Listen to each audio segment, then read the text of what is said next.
Hi, Timothy here, and welcome to Last Memories. Join me as I uncover the stories of the horrifying deaths you won't believe are real. From a dentist who walks into his office to start a normal day, having no idea someone is already inside waiting for him, to a man on a sidewalk whose exact spot was chosen weeks ago by the person watching him right now.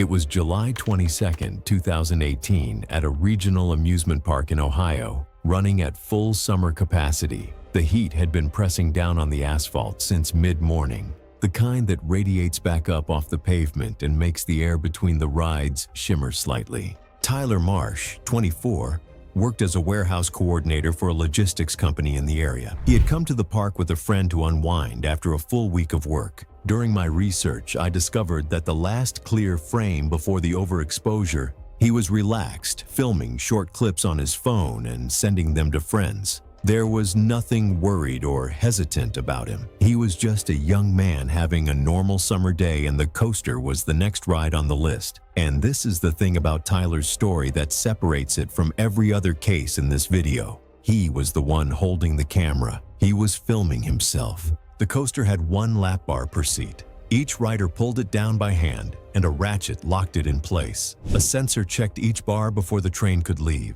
Two operators worked the platform, one walking along the row of seats to check each bar and one standing at the control panel. Tyler sat down and pulled the lap bar down with one hand while holding his phone with the other. He gave a thumbs up to his friend still on the platform and raised his phone to film the start of the ride. The restraint appeared locked during checks, but it had not fully engaged. From above, the bar looked secure and the system registered it as locked, but it was not secured enough to hold under upward force. The operator reached Tyler's seat during the walkthrough, checked the bar by eye, and gave it a quick push. It did not move. Nothing looked wrong. The train was cleared and sent. The first part of the ride ran normally.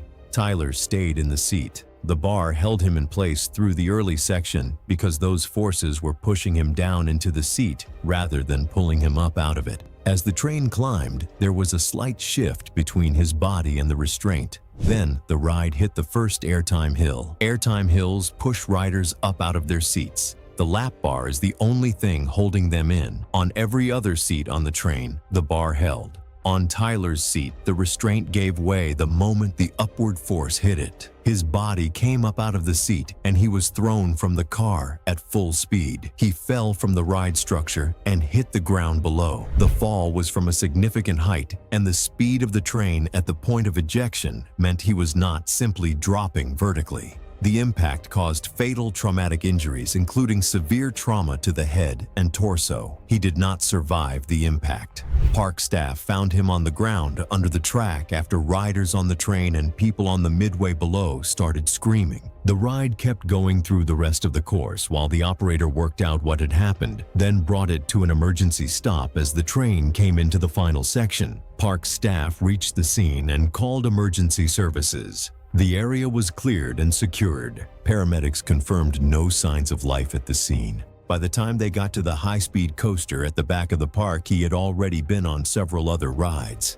The medical examiner later recorded the cause of death as multiple blunt force traumatic injuries consistent with ejection from a moving ride and impact with the ground from height. Investigators found the lap bar had not fully engaged despite passing initial checks, and was not able to hold under upward load. The train had been cleared without the bar reaching full lock. Ride operations were shut down immediately, and a full inspection of the restraint system and operator procedures was started. And the part I found tragic is the phone Tyler was filming on went down with him.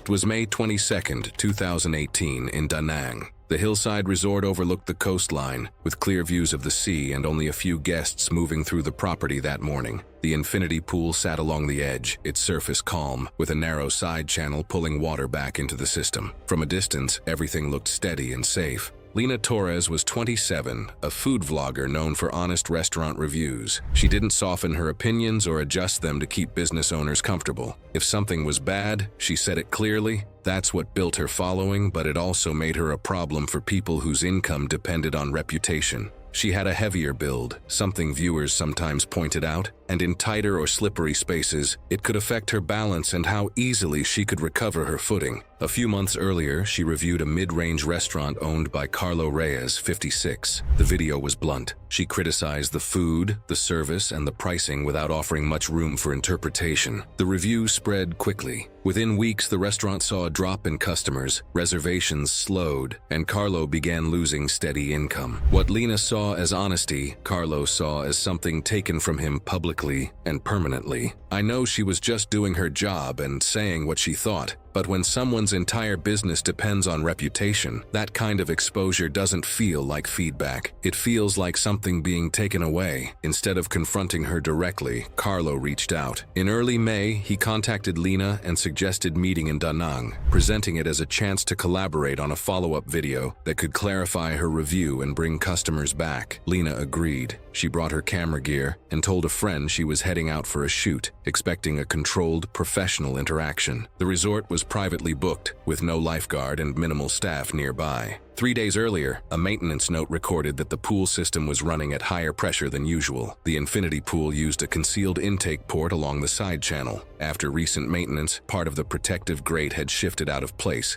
leaving a section of the intake more exposed than intended. A secondary intake line had also been temporarily blocked, concentrating more suction through that single point. No repair was scheduled. By the morning of May 22nd, Lena set up her camera near the pool, recording casual footage. Carlo stayed relaxed in frame. Staff later said nothing seemed unusual. At one point, Lena stepped closer to the side channel to adjust her angle. The edge was narrow and wet. She hesitated briefly, then continued. At 10:17 a.m., the camera captured Carlo stepping close behind Lena as she adjusted her position along the narrow, wet edge. His hand moved toward her shoulder at the same moment she lost balance, and the contact aligned with her fall. She dropped into the side channel, her upper body landing over the intake. The suction pinned her against the exposed intake, strong enough that she could not pull free on her own. Each attempt to move broke her leverage, keeping the seal in place and preventing her from pushing herself away. From above, it didn't immediately register as an emergency. Her body was partially submerged along the channel, and from a distance it looked like she was leaning into the water. Carlo stayed on the deck and did not enter. Around 10:22 a.m., a child pointed toward her, but the parent assumed she was fine. At 10:24 a.m., a housekeeper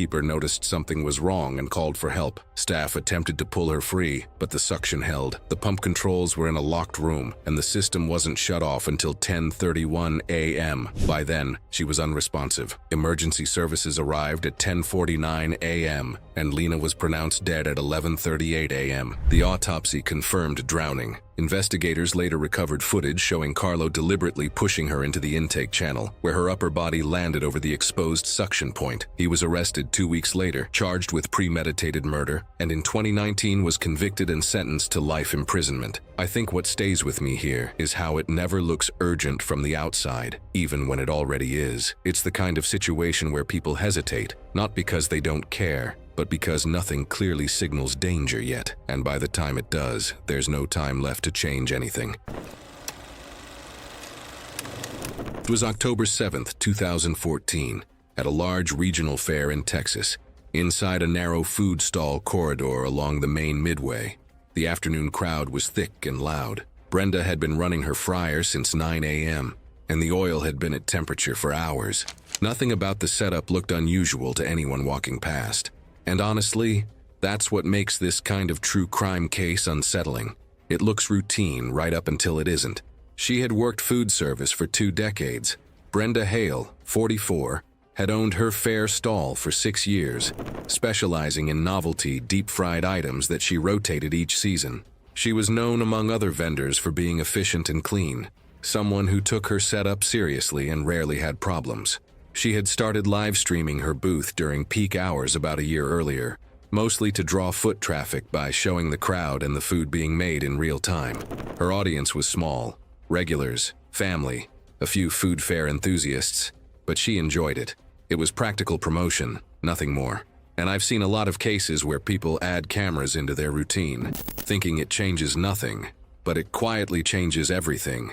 Deep frying at commercial scale means maintaining oil between 350 and 375 degrees Fahrenheit in a vat that holds anywhere from 15 to 40 pounds of oil at a time.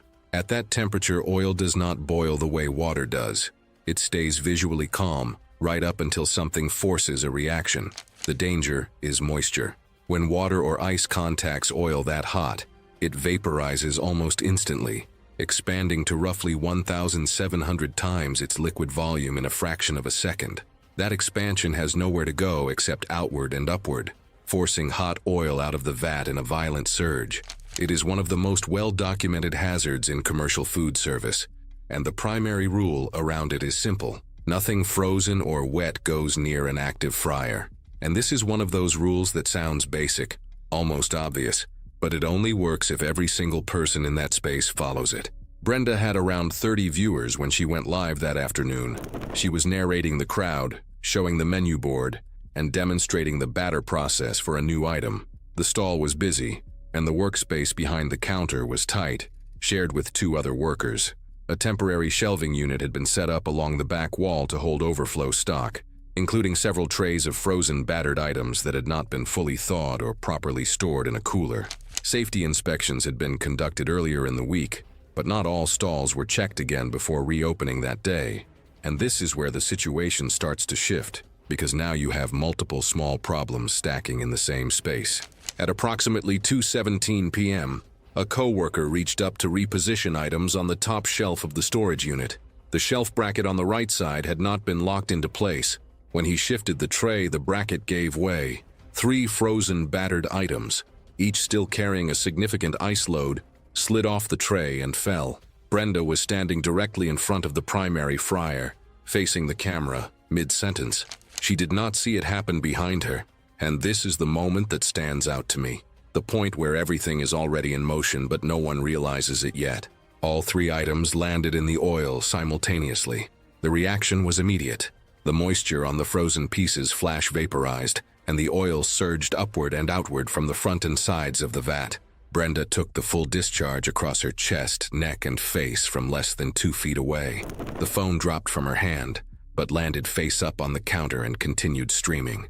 The footage showed the ceiling of the stall, frantic movement at the edges of the frame, and audible screaming from multiple people. And this is where everything goes wrong. Fast, irreversible, and completely out of anyone's control. A neighboring vendor who witnessed it from outside the stall called 911 within seconds. Emergency medical services arrived in approximately 8 minutes. Brenda was conscious when paramedics reached her but unable to respond coherently. I've seen similar incidents before, but the speed of this one leaves almost no window for intervention. The post-mortem listed cause of death as critical thermal burns, covering approximately 60% of her body surface area, with the most severe damage to her face, neck, anterior chest, and both arms. She died in the hospital on October 9th, 2 days after the incident, without regaining full consciousness. The depth of the burns on her face and airway had made survival unlikely from the point of initial contact. Health authorities cited the stall for multiple violations following the incident, including improper frozen food storage within proximity of active cooking equipment. The coworker involved was not criminally charged. The clip was pulled from the platform within hours, but had already been downloaded and later resurfaced in food safety training discussions as a documented example of boil-over hazard escalation. And that's the part that lingers with me. This wasn't a rare or unpredictable failure. It was a known risk, playing out exactly the way it's been documented before. It was March 11th, 2018, at a state competition arena in Florida. A regional collegiate meet mid-season, the kind of event that doesn't make national headlines but matters enormously to the athletes involved. The arena was packed with parents, scouts, and students who'd driven in from nearby campuses. The lights were bright, the floor was clean, and everything about the building looked exactly the way it was supposed to. The danger wasn't in the building. It wasn't flagged in any report. No loose bolts, no slick surfaces, no warning signs. Every piece of equipment had passed inspection that morning. Dallas Croft was 20 years old, a collegiate gymnast in her sophomore year, training under a program that ran a tight rotation. Her teammates described her as the quiet one who never complained, the kind of athlete who'd stay after practice to drill the same dismount 50 times without being asked. What struck me about her was not just the skill, but the attitude. There was a kind of quiet determination about her, the kind you only notice when someone shows up every day without needing applause. 2 days before the meet, during a routine practice, Dallas had clipped her head on the beam during a dismount transition. It wasn't a dramatic fall. She'd landed, walked it off, and finished the session. But teammates noticed she was slower than usual the next morning. Her timing on a release move was off by a beat. She bumped into a chair walking out of the locker room and laughed it off. She didn't tell the medical staff. She didn't tell her coach. She knew what would happen if she did. A mandatory hold, a missed competition, and the athlete behind her stepping into her spot. 2 days weren't enough time to know if she'd get it back. Something about this one really bothers me. Hide it, push through, hope it clears up. That logic is wrong, but it isn't crazy. The day of the meet, she warmed up with the team. A couple of teammates noticed her coordination still looked off. Small things, the way she set her hands on the bar, the half-second longer than usual to find her mark. Nobody escalated it. She got cleared by the team physician in a standard pre-competition check that didn't include a concussion screening. Her event was the uneven bars. She mounted cleanly. The opening sequence went through at slightly reduced speed, but it was controlled. She made it through the first 2 transitions without obvious trouble. Then came the release move, the part of the routine that demands the brain and body to fire in sync, no margin for delay. She let go of the high bar and rotated. Her reaction timing lagged. Her arms extended toward the bar a fraction of a second too late. Her lead hand made partial contact. Her trailing hand missed completely. That brief one-handed grab was enough to redirect her momentum forward instead of stopping the rotation cleanly. She came off the bar moving the wrong direction, with her body still rotating. On the way down, her hip clipped the lower bar, and that contact accelerated the spin. She landed upper back first across the mat. The impact forced her spine into rapid flexion, and her head whipped forward in a secondary motion. Not the first thing to hit the mat, but the part of her body that absorbed the worst of the force on the rebound. Medical staff were on the floor within seconds. She was conscious but disoriented. They stabilized her immediately and moved her out of the arena. The meet was paused. The investigation didn't focus on the equipment at all. The bars and mat passed inspection. What investigators focused on was Dallas herself, specifically the head impact she'd sustained 2 days earlier and never reported. Teammates gave statements describing the slowed coordination. Practice video from the day of the original impact was reviewed. The medical timeline was reconstructed. The official finding identified a prior unreported concussion as the primary contributing factor, with impaired reaction timing leading directly to the missed grip on the release move. If I'm being honest, the part that's hardest to sit with isn't the fall. It's the 2 days before it. 2 full days where someone could have caught this, and nobody did unless she raised her hand. The program updated its protocol to require independent concussion screening before any competition, regardless of whether an athlete reported symptoms. It was September 8th, 2015, and the ship had docked at Belize City just after 7 a.m. The cave system was several miles inland, reached by a 40-minute bus ride and a hike through dense jungle. The tour route ran about 1,100 feet into the cave, narrow in some sections, wide open in others. No natural light passed the first chamber, and humid enough that you were sweating the whole way through, regardless of the 72 degrees Fahrenheit temperature. Claudette Charles was 58, a property manager from Memphis, Tennessee, on a 9-day cruise with her husband, who had skipped the excursion in favor of staying on the ship.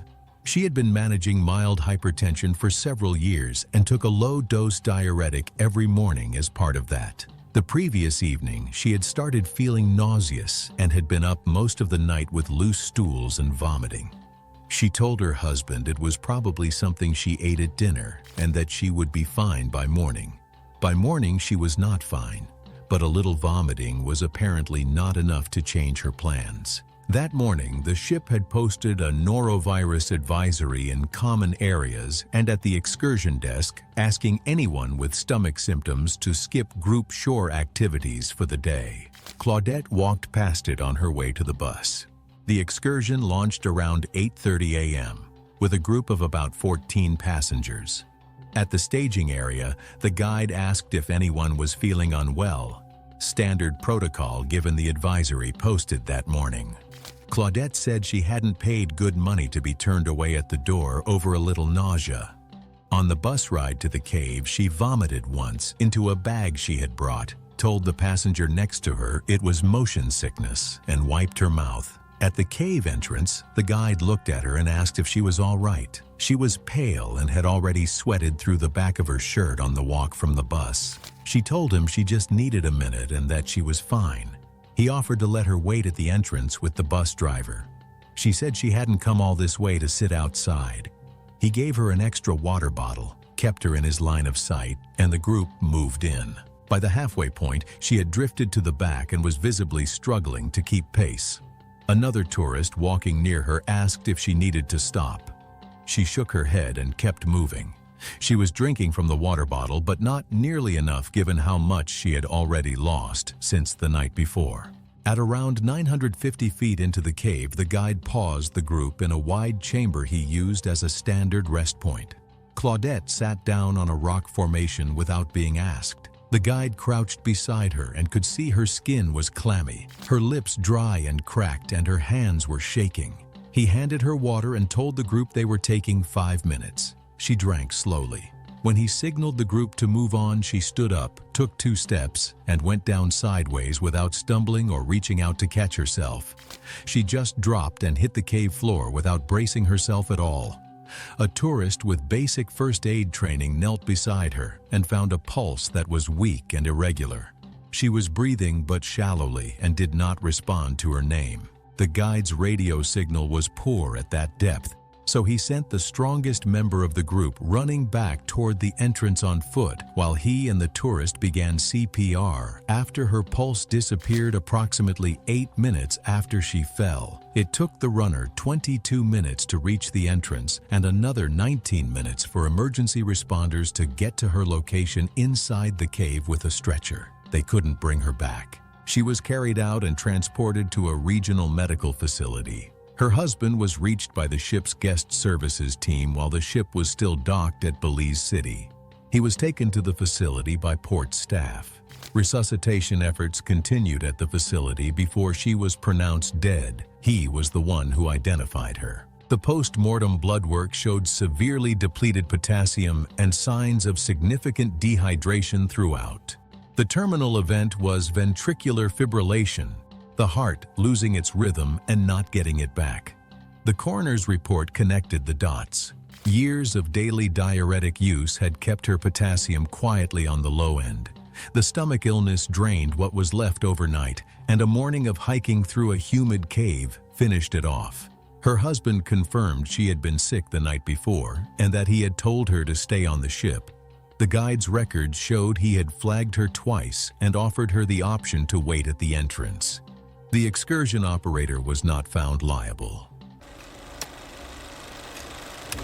It was April 16, 2017. In a busy nightlife district, the clubs were active, music carrying through open doors and out onto the street, groups of people moving between venues. The air outside smelled of cigarette smoke and spilled drinks, and the pavement stayed crowded well past midnight. Emily Carter, 23, worked the early shift at a coffee shop 2 blocks from her apartment, the kind of place where the regulars knew her order before she did. She had recently come out of a long relationship, the kind of ending that does not settle quickly, and her friend had pushed for the night out as a way to get some distance from it. Emily had agreed. Before they left, she posted a short video to her story, her friend pulling her toward the door, Emily laughing and covering the camera. It was the last thing she posted. For 1 second, I want you to hold that clip in your mind for this entire story. Her friend pulling her toward the door. Emily laughing. That is where this night starts on camera. They filmed throughout the evening the way people do in that kind of setting. Short clips, dancing, drinks, laughter, moments caught between songs. The phone was often pointed at Emily. The early footage shows her present but slightly withdrawn, smiling in places but quieter than her friend, who carried most of the energy between them. As the night went on, Emily began to relax. Her expressions became more natural, and she started to engage more with the moment. Her friend captured a clip of her laughing and sent it to Emily's sister, saying she was doing better. Throughout the footage, they remained together, moving through familiar parts of the venue. Later in the night, a man began appearing in the background of the clips, standing near the bar area and moving between groups. It was not immediately noticeable. He was further back in the frame at first, then closer. Then he was speaking with them. He had entered the interaction gradually enough that there was no single moment where it happened. He was simply there, and then he had been there long enough that it no longer seemed unusual. Emily's friend appeared relaxed around him, continuing to film and respond to him casually. Emily was visible in the clips, present but quieter than she had been earlier in the night. And this is the part of the footage that I find most unsettling to read about. Not because anything dramatic is happening, because nothing is. He is just there, gradually, and then completely. The final clips were recorded outside the venue sometime after midnight. The crowd noise dropped slightly away from the entrance, and the lighting was harder, less diffused than inside. The man was fully present with them by this point. He offered to take them home. Emily's friend responded first.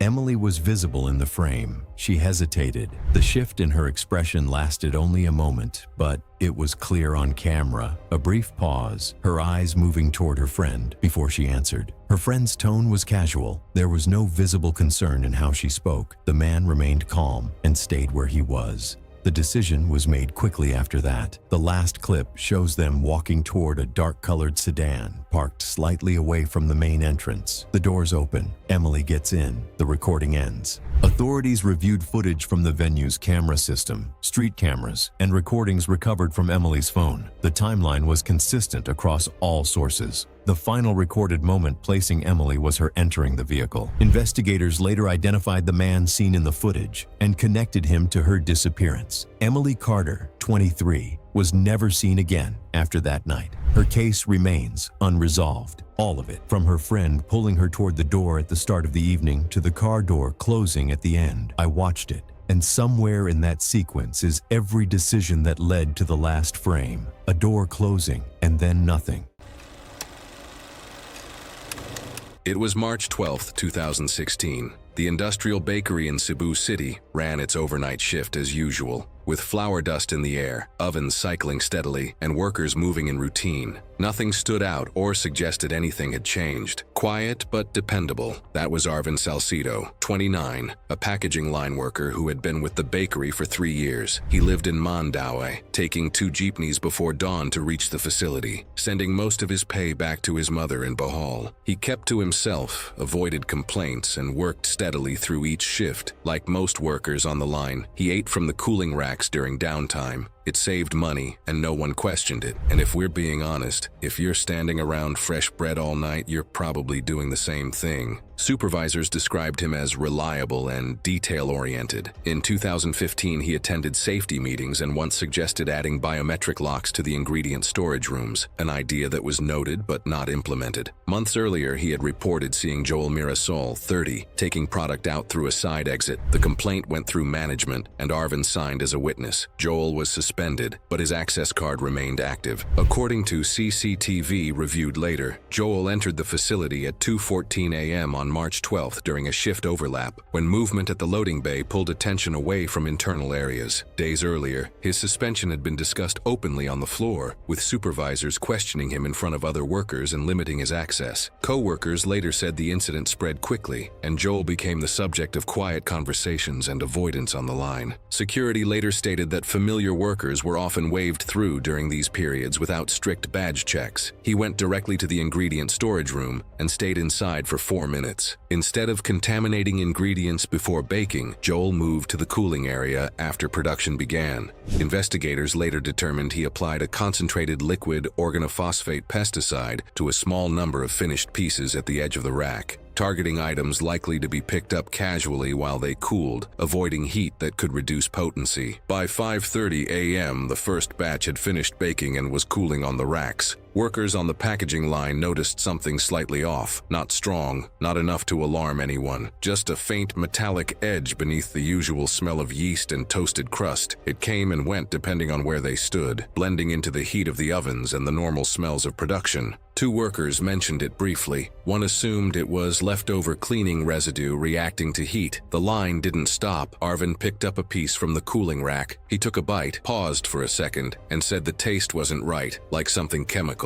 A co-worker nearby heard it, but early batches sometimes came out uneven, too salty, too dry, slightly off. It wasn't unusual enough to raise concern. He finished the piece anyway and went back to work, handling the rest of the batch as the shift continued. Over the next several minutes, subtle symptoms began to develop. Arvin slowed down at the line, missing the alignment of a tray and not correcting it right away. He wiped his face, then steadied himself against the conveyor for a second longer than usual. His movements became less coordinated as his breathing grew heavier and uneven. At approximately 6:10 a.m., he stopped moving mid-task. He set down a tray unevenly, his hands hovering slightly above it, as if waiting for something to respond. A co-worker turned and saw his expression, unfocused, slack, not tracking anything in front of him. The tray slipped from his hands. It hit the floor and scattered bread across the line. Arvin staggered into the metal shelving and collapsed. By the time co-workers reached him, his body was already seizing, limbs rigid, breathing strained. Emergency services were called immediately, but he was already unresponsive and later pronounced dead. The autopsy confirmed organophosphate poisoning, a pesticide applied to finished bread on the cooling rack. The chemical shut down his nervous system, stopping his breathing. During the investigation, CCTV footage showed Joel Mirasol entering restricted areas before production and moving through the cooling section without authorization. Residue matching the pesticide was later found on item S he had accessed. Joel was arrested 2 days later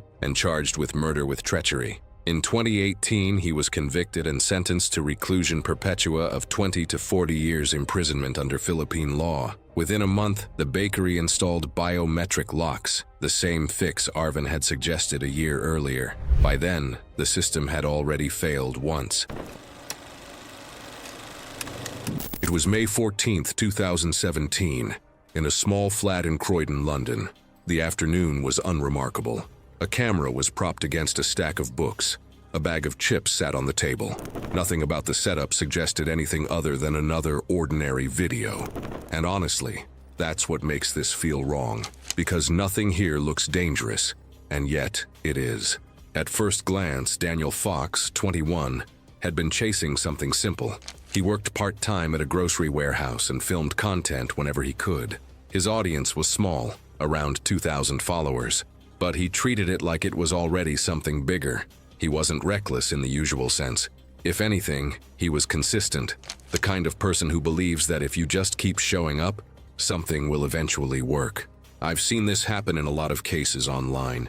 It's not about doing something extreme.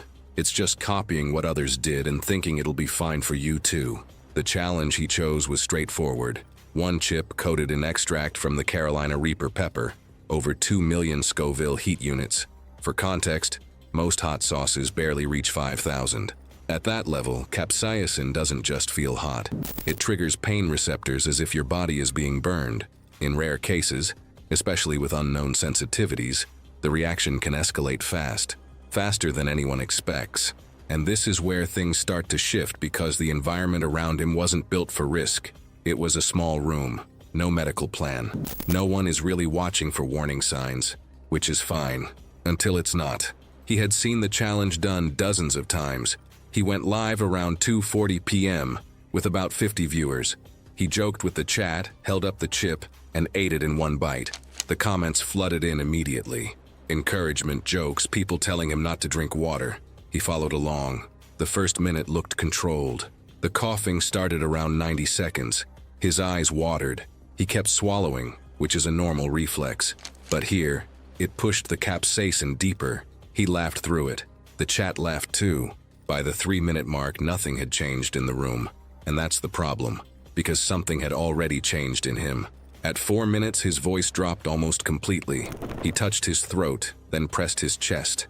His breathing turned sharp and uneven, with brief, choking sounds between each inhale. He stood, then sat again. His lips had turned red from irritation, and he kept wiping his mouth as the burning sensation intensified. He leaned forward, elbows on his knees, folding inward slowly. And this is where everything goes wrong. Over the next 2 minutes, his posture collapsed further until he slid off the chair. The chat shifted, jokes to concern, then panic. His mother entered, saw him on the floor, and screamed. She called for help. Paramedics arrived minutes later and attempted resuscitation on site, but he was pronounced dead shortly after. The post-mortem pointed to airway obstruction following severe irritation and repeated vomiting. At some point, he began to aspirate, drawing material into his airway instead of clearing it. Oxygen levels dropped as his breathing became compromised, leading to cardiac arrest. The live stream footage stayed online for nearly 2 days, not because people found it entertaining, but because, looking back, viewers could pinpoint the exact moment it turned from a challenge into a medical emergency. That's what made it disturbing. His channel was removed within a week. The investigation ruled it an accidental death. It was May 14, 2016, inside a regional gymnasium tucked into a quiet stretch of Ohio. The kind of facility that sits behind a strip mall, smells faintly of chalk dust and floor polish, and runs on the energy of a few dozen athletes chasing something bigger than the building itself. That afternoon, the gym was busier than usual. A local competition was coming up, and only one slot was still open. Whoever earned it would walk away with a meaningful cash prize and the kind of sponsorship exposure that could change a young athlete's trajectory. So every routine that week wasn't just practice, it was an audition. Lester Vray was 22 years old, a competitive gymnast who worked part-time as an assistant coach for the younger kids at the same gym. People who knew him described him as focused, quiet, and almost stubbornly consistent. He wasn't the flashiest athlete on the floor, but he rarely missed. And in the weeks leading up to selection, his routines had been the cleanest in the room. That made him the favorite, and it made Evan Sarto, a 23-year-old training at the same level who relied on competition winnings to pay his bills, very aware of where he stood. Earlier that day, Evan trained on the high bar and used a grip balm to manage hand strain. It's common in the sport, but if it isn't fully absorbed, it leaves a thin film on the bar. During his set, the bar didn't just feel slightly slick. It felt inconsistent, especially at the top of each swing where his hands briefly unweighted, forcing quick grip corrections. Chalk no longer spread evenly, leaving faint streaks where residue had built up. When he finished, he stood near the apparatus, knowing the right move was to wipe the bar down or flag it before anyone else got on. He didn't. Stopping the session would have reset the apparatus and given Lester a cleaner attempt later, so Evan walked away and said nothing. A short while later, Lester stepped up for his warm-up. On his first swing, he felt something off in the grip. He paused, re-chalked, tested another swing, and decided it felt manageable. The bar felt patchy, partially dry, partially slick, the kind of condition that builds after multiple athletes cycle through without cleaning. He thought about wiping the bar down, but he didn't want to break his rhythm. He trusted his hands. He went for the full routine. He coated both palms heavily, clapped once, and mounted the bar. The first swing felt uneven, but controllable. By the second, the heat and pressure of his grip were spreading a thin film across the bar, a mix of leftover oil, fresh chalk, and sweat. Each rotation made that layer more uniform and more slippery, noticeable if he had stopped, but easy to push through mid-routine. By the third swing, the friction had dropped enough that he was making small adjustments just to stay locked in. Heading into a release move on the next rotation, his lead hand shifted slightly early. He tried to correct mid-air.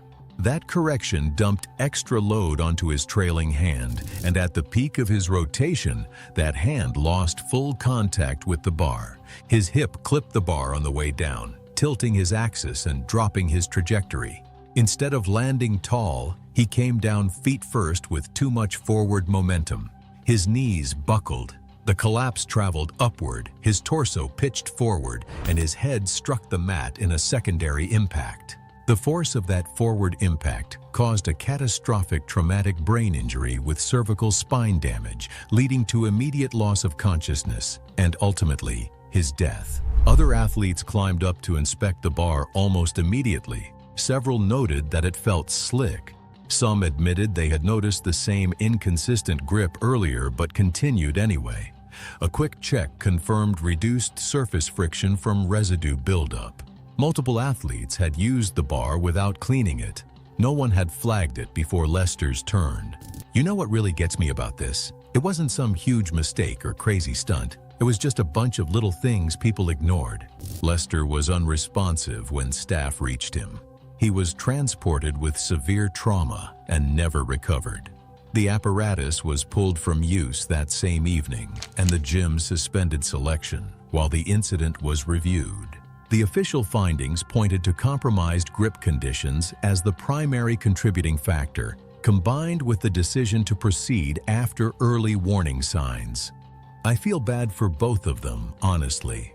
Evan probably thought it wasn't worth making a fuss, and Lester just wanted to keep his rhythm. But that's the pressure of competition. You're so focused on proving yourself that you push past warning signs. It makes you realize how much athletes risk just chasing their shot. It was April 22nd, 2016, and the ship had docked on the western shore of Grand Cayman just after 8 a.m. The kayaking excursion launched from a small beach near the port into open coastal water about half a mile offshore. Flat surface, light wind, good visibility. Cressida Mabre was 52, a marketing director from Charlotte, North Carolina, on a 7-day Caribbean cruise with 2 work colleagues. If Deb Felker was reckless and Phyllis Kipling was stubborn, Cressida had spent her career finding ways around problems other people said couldn't be solved. Well, that works great in a boardroom, but on the open water, not really how it works. Being told what to do by a kayaking guide in Grand Cayman was not something she had any interest in entertaining. A Portuguese man-o-war is not actually a jellyfish. It's a colony of individual organisms that work together as one creature. The float you see on the surface is just the visible part. The tentacles hang below, sometimes stretching dozens of feet down, and they stay venomous even when they break off and drift on their own. From a kayak on the surface, you are seeing maybe 10% of what is actually there. About 20 minutes into the paddle, the guide spotted a cluster of man-o-war ahead, that unmistakable blue-purple float sitting on the surface across a stretch of water in front of them. He called the group to stop and told them they were heading back. Cressida asked if they could go around.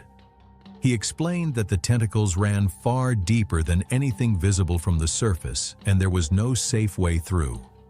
She said she had been stung before, and it was fine. He told her the call was not up for discussion. Every other kayak in the group started turning. Cressida told him she had paid for a full hour and wasn't going back early over some jellyfish. Then she just started paddling forward on her own. She had gone about 80 feet ahead when her left paddle dragged through a cluster of submerged tentacles that snapped back across her forearm, hand, and calf. She pulled her arm back and called out that she had been stung. Within 90 seconds, her voice changed, and she called out again that she couldn't breathe. Here is what nobody on that water knew, including Cressida. 3 years earlier, a wasp sting had sent her to an urgent care clinic in Charlotte with hives, throat tightening, and blood pressure low enough that they kept her for 4 hours. An allergist confirmed hypersensitivity to insect and marine venom and prescribed an epinephrine autoinjector. She filled it. She carried it most of the time, not out of fear, but because she was practical. She had not brought it that morning. It was in the cabin, safe back on the ship. By the time the guide reached her, she was hunched forward, lips going blue, breathing in a high-pitched wheeze you could hear across the water. He pulled alongside to stabilize both kayaks and radioed the second guide. Within 40 seconds, she tipped into the water. He was in after her immediately and had her face up within seconds, but she had already taken water in and was unresponsive. They got her to the beach and started CPR. She never responded.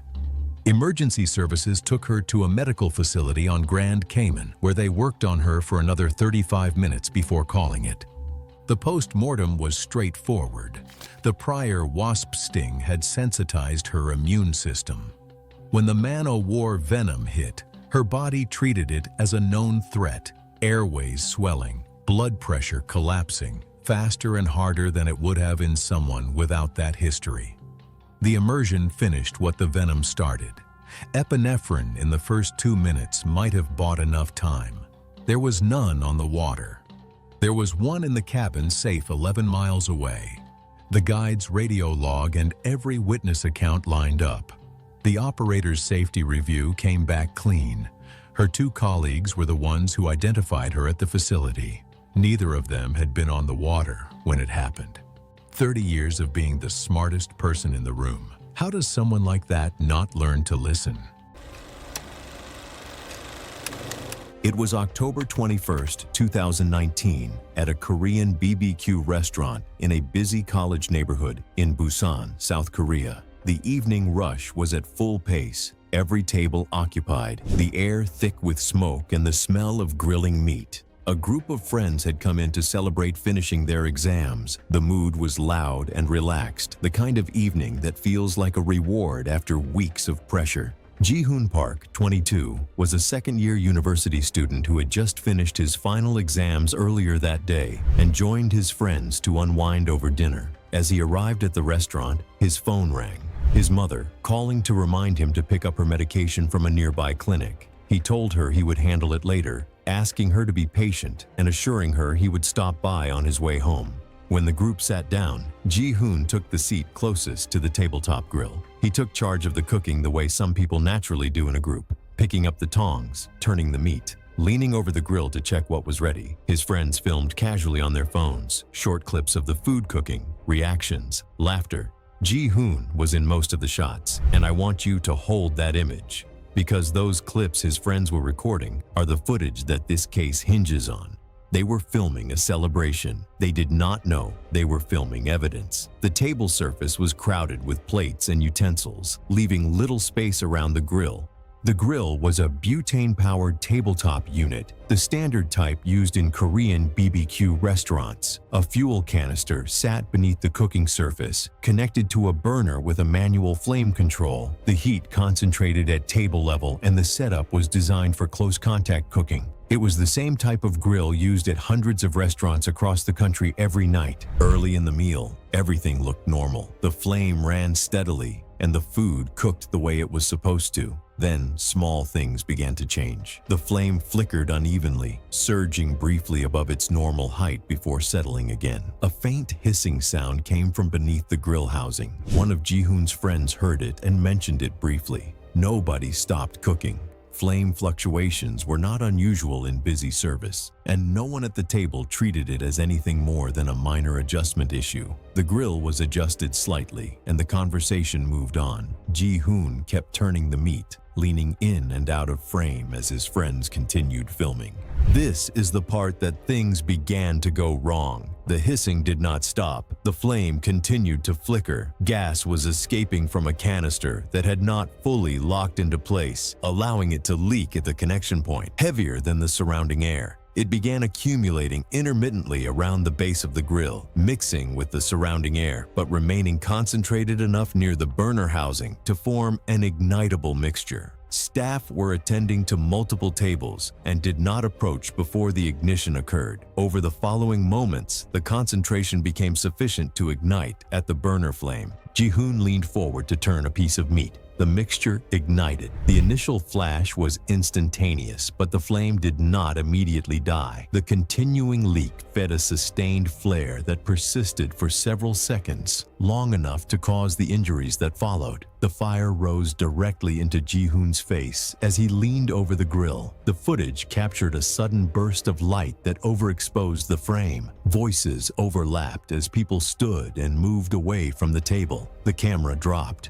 During my research, I discovered that the last clear frame before the overexposure is Ji-hoon leaning forward with the tongs before the frame goes white. Restaurant staff responded immediately and emergency services were called. Ji-hoon was taken from the restaurant and transported to hospital, where he was admitted for treatment of severe burns to his face, neck, and upper body. The flare had risen directly into his airway as he leaned over the grill. An inhalation injury was confirmed alongside the external burns. Despite initial stabilization, the extent of the burns and inhalation injury led to severe complications over the following days. Ji-hoon Park died several days later. Footage reviewed by investigators showed flame instability and audible hissing just before ignition. Investigators concluded that gas had escaped from a canister that had not fully locked into place, accumulated in sufficient concentration near the burner housing, and ignited when the gas-air mixture reached its ignition threshold at the burner flame.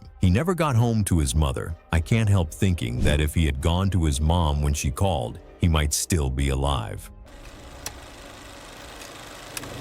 It was May 18, 2016 in Bangkok, where late-morning traffic moved steadily, with buses stopping unevenly, motorcycles weaving between lanes, and passengers gathering along curbside stops, while a nearby loading lane doubled as a public pickup point where routine transport and controlled movement overlapped without drawing attention. Daniel Cortez, 41, was a private tutor living in Bangkok, working with a small circle of middle school students and keeping a quiet, predictable routine. That changed when he was charged in connection with a minor, one of his own students. The case didn't dominate headlines, but it drew enough attention that every court hearing was watched closely by the people involved. And there was always one person there. Marco Villanueva, 44, the girl's father, never missed a hearing. He didn't speak, didn't react, didn't confront anyone. He just sat, watched, and left. People who knew him said his life had narrowed to the same loop: work, court, home, over and over. And that's what makes this different, because it wasn't sudden, it wasn't emotional. It was something that built quietly, over months, with no release and no resolution. And to me, that kind of routine doesn't calm anything down. It just keeps everything building under the surface.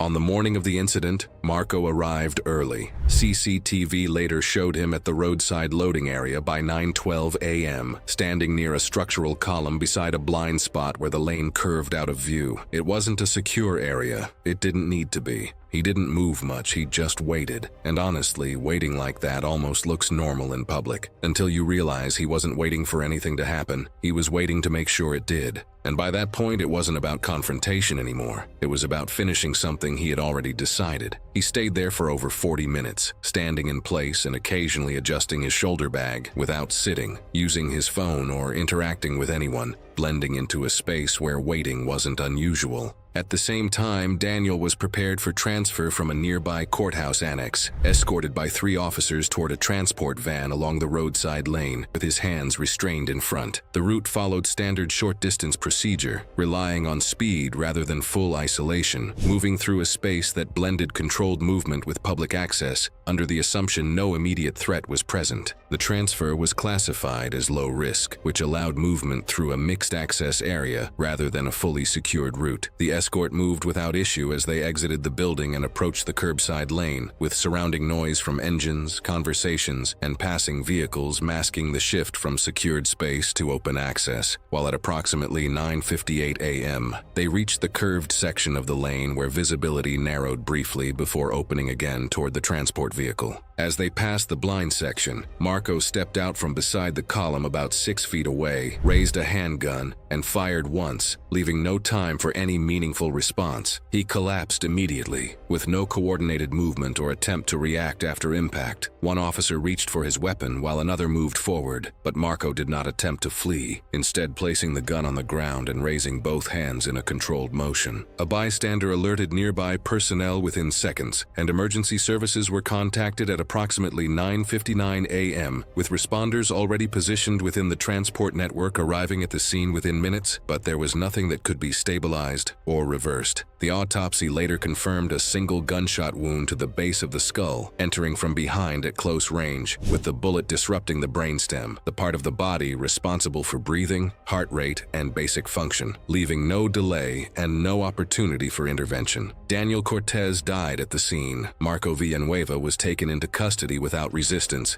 and charged with premeditated murder under Thai law, later receiving a life sentence. Footage from nearby traffic cameras and bystanders spread quickly, drawing attention to the public transport setting where security relied on assumption rather than control. In the months that followed, authorities revised transfer procedures through mixed-access roadside zones, increasing separation and reducing public exposure, closing a gap that had gone unnoticed until May 18, 2016. I think what makes this harder to process is how everything around it still looks routine, like nothing actually changed except one moment that no one could stop. The noise, the movement, even the officers doing their job. It all continues as if the system is still working, and somehow, that's exactly what allowed it to happen. It was September 3rd, 2015, at a private training facility off a service road in Colorado. The kind of place that doesn't show up on a map unless you already know it exists. Converted from an old equipment warehouse, high ceilings, foam pits in one corner, a single high bar setup near the back wall. The athletes who trained there had keys. That detail matters. The facility was quiet that evening. Most of the staff had gone home. The lights in the back half were on a manual switch and only one car was left in the lot. Kevin Blant was 19 years old, a junior national-level gymnast who'd been training at that facility since he was a kid. By his late teens, he'd built a reputation for two things: an obsessive work ethic and a preference for training alone. Coaches said he didn't like being watched on bad reps. He'd rather drill in private until something clicked, then show up the next day looking like he'd never struggled with it. He was also known for asking staff to set the high bar cables at slightly looser tension than standard. Looser cables give you more flex, more amplitude on a giant swing, and more stress on the apparatus every rotation. Earlier that week, other athletes had mentioned a creaking sound coming from the right side of the high bar. A few of them flagged it casually. Kevin had heard it too. He just didn't think it meant anything. The thing that gets me about Kevin is that he wasn't reckless in the way people imagine. He was the opposite. He was disciplined to the point that it became the problem. That night, he came back after hours. No coach, no spotter, no one watching. He turned on the backlights, chalked up, and started working through giants, the long, full-body rotations around the bar that demand precise grip timing every pass. Investigators later pieced together the sequence from the state of the apparatus, the chalk pattern on the bar, and Kevin's own training log, which he'd filled out before stepping onto the floor. He started his set. The first two giants went clean. On the third rotation, the right cable, the one the other athletes had been hearing, failed internally. Not a clean snap, a partial failure where the inner strands give out before the outer sheath does. This caused the right upright to lose tension, letting that side dip several inches and tilting the bar mid-swing. Most athletes would stop there, reset, step off, check the rig. Kevin went into the fourth swing. That's when the cable failed completely. The remaining strands gave way. The right support line slackened, and the bar dropped sharply on one side, pulling the structure off balance and collapsing the right upright inward. Because his hands were still locked in at the top of the rotation, his body got pulled down with the collapsing side. His swing radius shortened instantly. His hips dropped below where they should have been. He released early. At reduced height, with no clean line to the mat, he came down heavy on his side, rib cage and shoulder absorbing most of the impact before his head struck the mat at an angle. As he hit, part of the destabilized bar assembly and cable dropped onto him, pinning his upper body. He was alone for a long time before anyone found him. A staff member arrived the next morning to open up and saw the lights on in the back.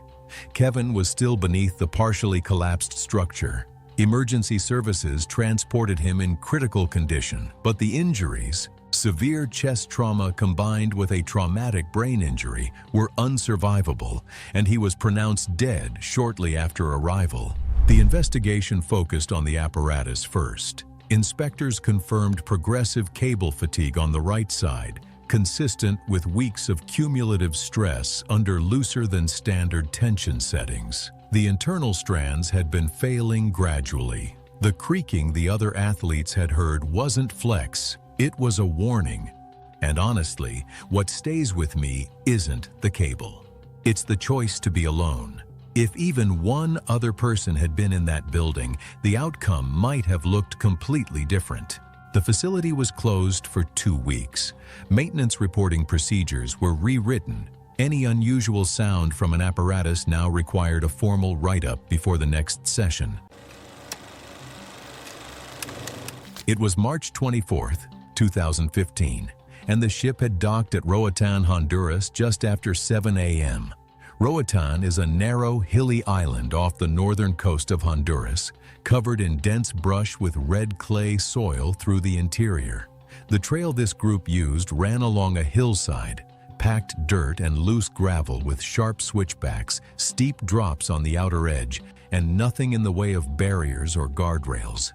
Deb Felker was 54, a retired office manager from Scottsdale, Arizona. She had booked the cruise alone as a personal trip after her youngest kid moved out. The ATV excursion was one of 3 shore activities she had pre-booked before leaving port. She liked doing things her own way and didn't really like being told otherwise. On her waiver, she listed mild hypertension. ATV excursions in Honduran port towns were a standard cruise offering by 2015, mostly run by third-party operators with inconsistent safety enforcement. Loose gravel over compacted clay kills traction fast, especially mid-turn, and at anything above 20 miles per hour, a rear-wheel slide is hard to pull back even for experienced riders. Most of these trails had unguarded outer edges, zero-speed monitoring, and once the group was moving, the guide was essentially the only line of safety out there. The excursion launched around 9 a.m. with about 12 passengers. The guide handed out helmets and ran through the mandatory briefing, covering speed limits, turn technique, and staying in formation. Deb refused the helmet on the first offer, saying it was too tight. He brought a larger size. She tried it on but said it was uncomfortable, so she set it down. He told her it was required. She told him she had done this kind of thing before. He wrote her name on his clipboard, noted the refusal, and the group set off. She rode near the back for the first half mile, then started creeping forward. She pulled up alongside the guide twice, asking to lead. He told her the front was his. On the third approach, she didn't ask. She just punched the throttle past him on a flat stretch and kept going. The guide called after her to slow down, but she kept going. And honestly, at that point, what was he supposed to do? Chase her down on an ATV? About 1.2 miles in, the trail bent sharply left around a hillside curve, loose gravel over clay, the outer edge dropping into brush with nothing to stop you if you drifted wide. The guide always slowed the group to a crawl there. Based on skid marks measured afterward, Deb was doing somewhere between 28 and 32 miles per hour going into that turn. The rear wheels broke loose first. Then the front right wheel caught a rock and the ATV lurched hard, throwing her forward and to the left. She covered around 18 feet before her left temple came down on the gravel. She didn't go out right away. Riders behind her saw her push herself partway up before her arms gave out. The guide reached her in about 40 seconds. She was breathing, but not responding to her name or to touch. There was a thin line of blood from her left ear, and her pupils were unequal. She lost consciousness fully within 4 minutes and never regained it. The guide radioed for help right away. It still took local emergency responders 34 minutes to reach that section of trail. That's just the reality of where they were. She was taken to a medical facility in Roatan, where the ship's medical team had already been notified. She was too unstable to move by air. She died 9 hours after the impact. Her family was notified through the cruise line that evening. The post-mortem was straightforward. Acute subdural hematoma on the left hemisphere, significant midline shift caused by rupture of the middle meningeal artery at the point of impact. No underlying condition, nothing pre-existing. Just an unprotected head hitting hard ground at speed. The guide's clipboard, including her name, both helmet refusals, all documented before the group left the staging area, ended up being the central piece of the civil review that followed. The operator wasn't found negligent. In the months after, the excursion added a helmet check tied directly to the ignition. The ATV physically won't start until the guide confirms the helmet is on the rider's head. Simple fix. But would Deb have worn it anyway? It was July 21st, 2017, at a Texas sports hall. A summer showcase was held in a multi-use facility where industrial ceiling fans were running to compensate for a struggling AC system. One of these fans, mounted directly above the tumbling lane, had been flagged for loose bolts and a vibrating bracket days prior, but the necessary repairs were never completed, and the fan remained in use. One of those fans, mounted directly above the tumbling lane, had been flagged days earlier. The bolts holding the bracket had loosened.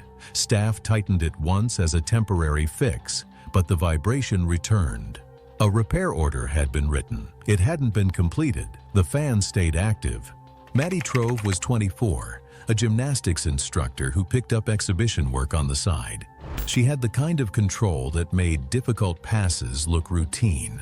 People described her as a perfectionist about presentations. She wasn't reckless. She was careful in a way that came from repetition and discipline, the kind that builds trust in your own timing. Before her segment, she stepped onto the floor for a brief walkthrough. It was methodical, checking the mat alignment, the grip of the surface, the spacing of her run. She paced out her steps, adjusted by inches, then reset, visualizing the sequence in her head. Everything below her was exactly where it needed to be. The showcase started. Maddie's segment came midway through the program. The hall had grown warmer, the air heavier. The fans continued to run, their constant hum blending into the background noise.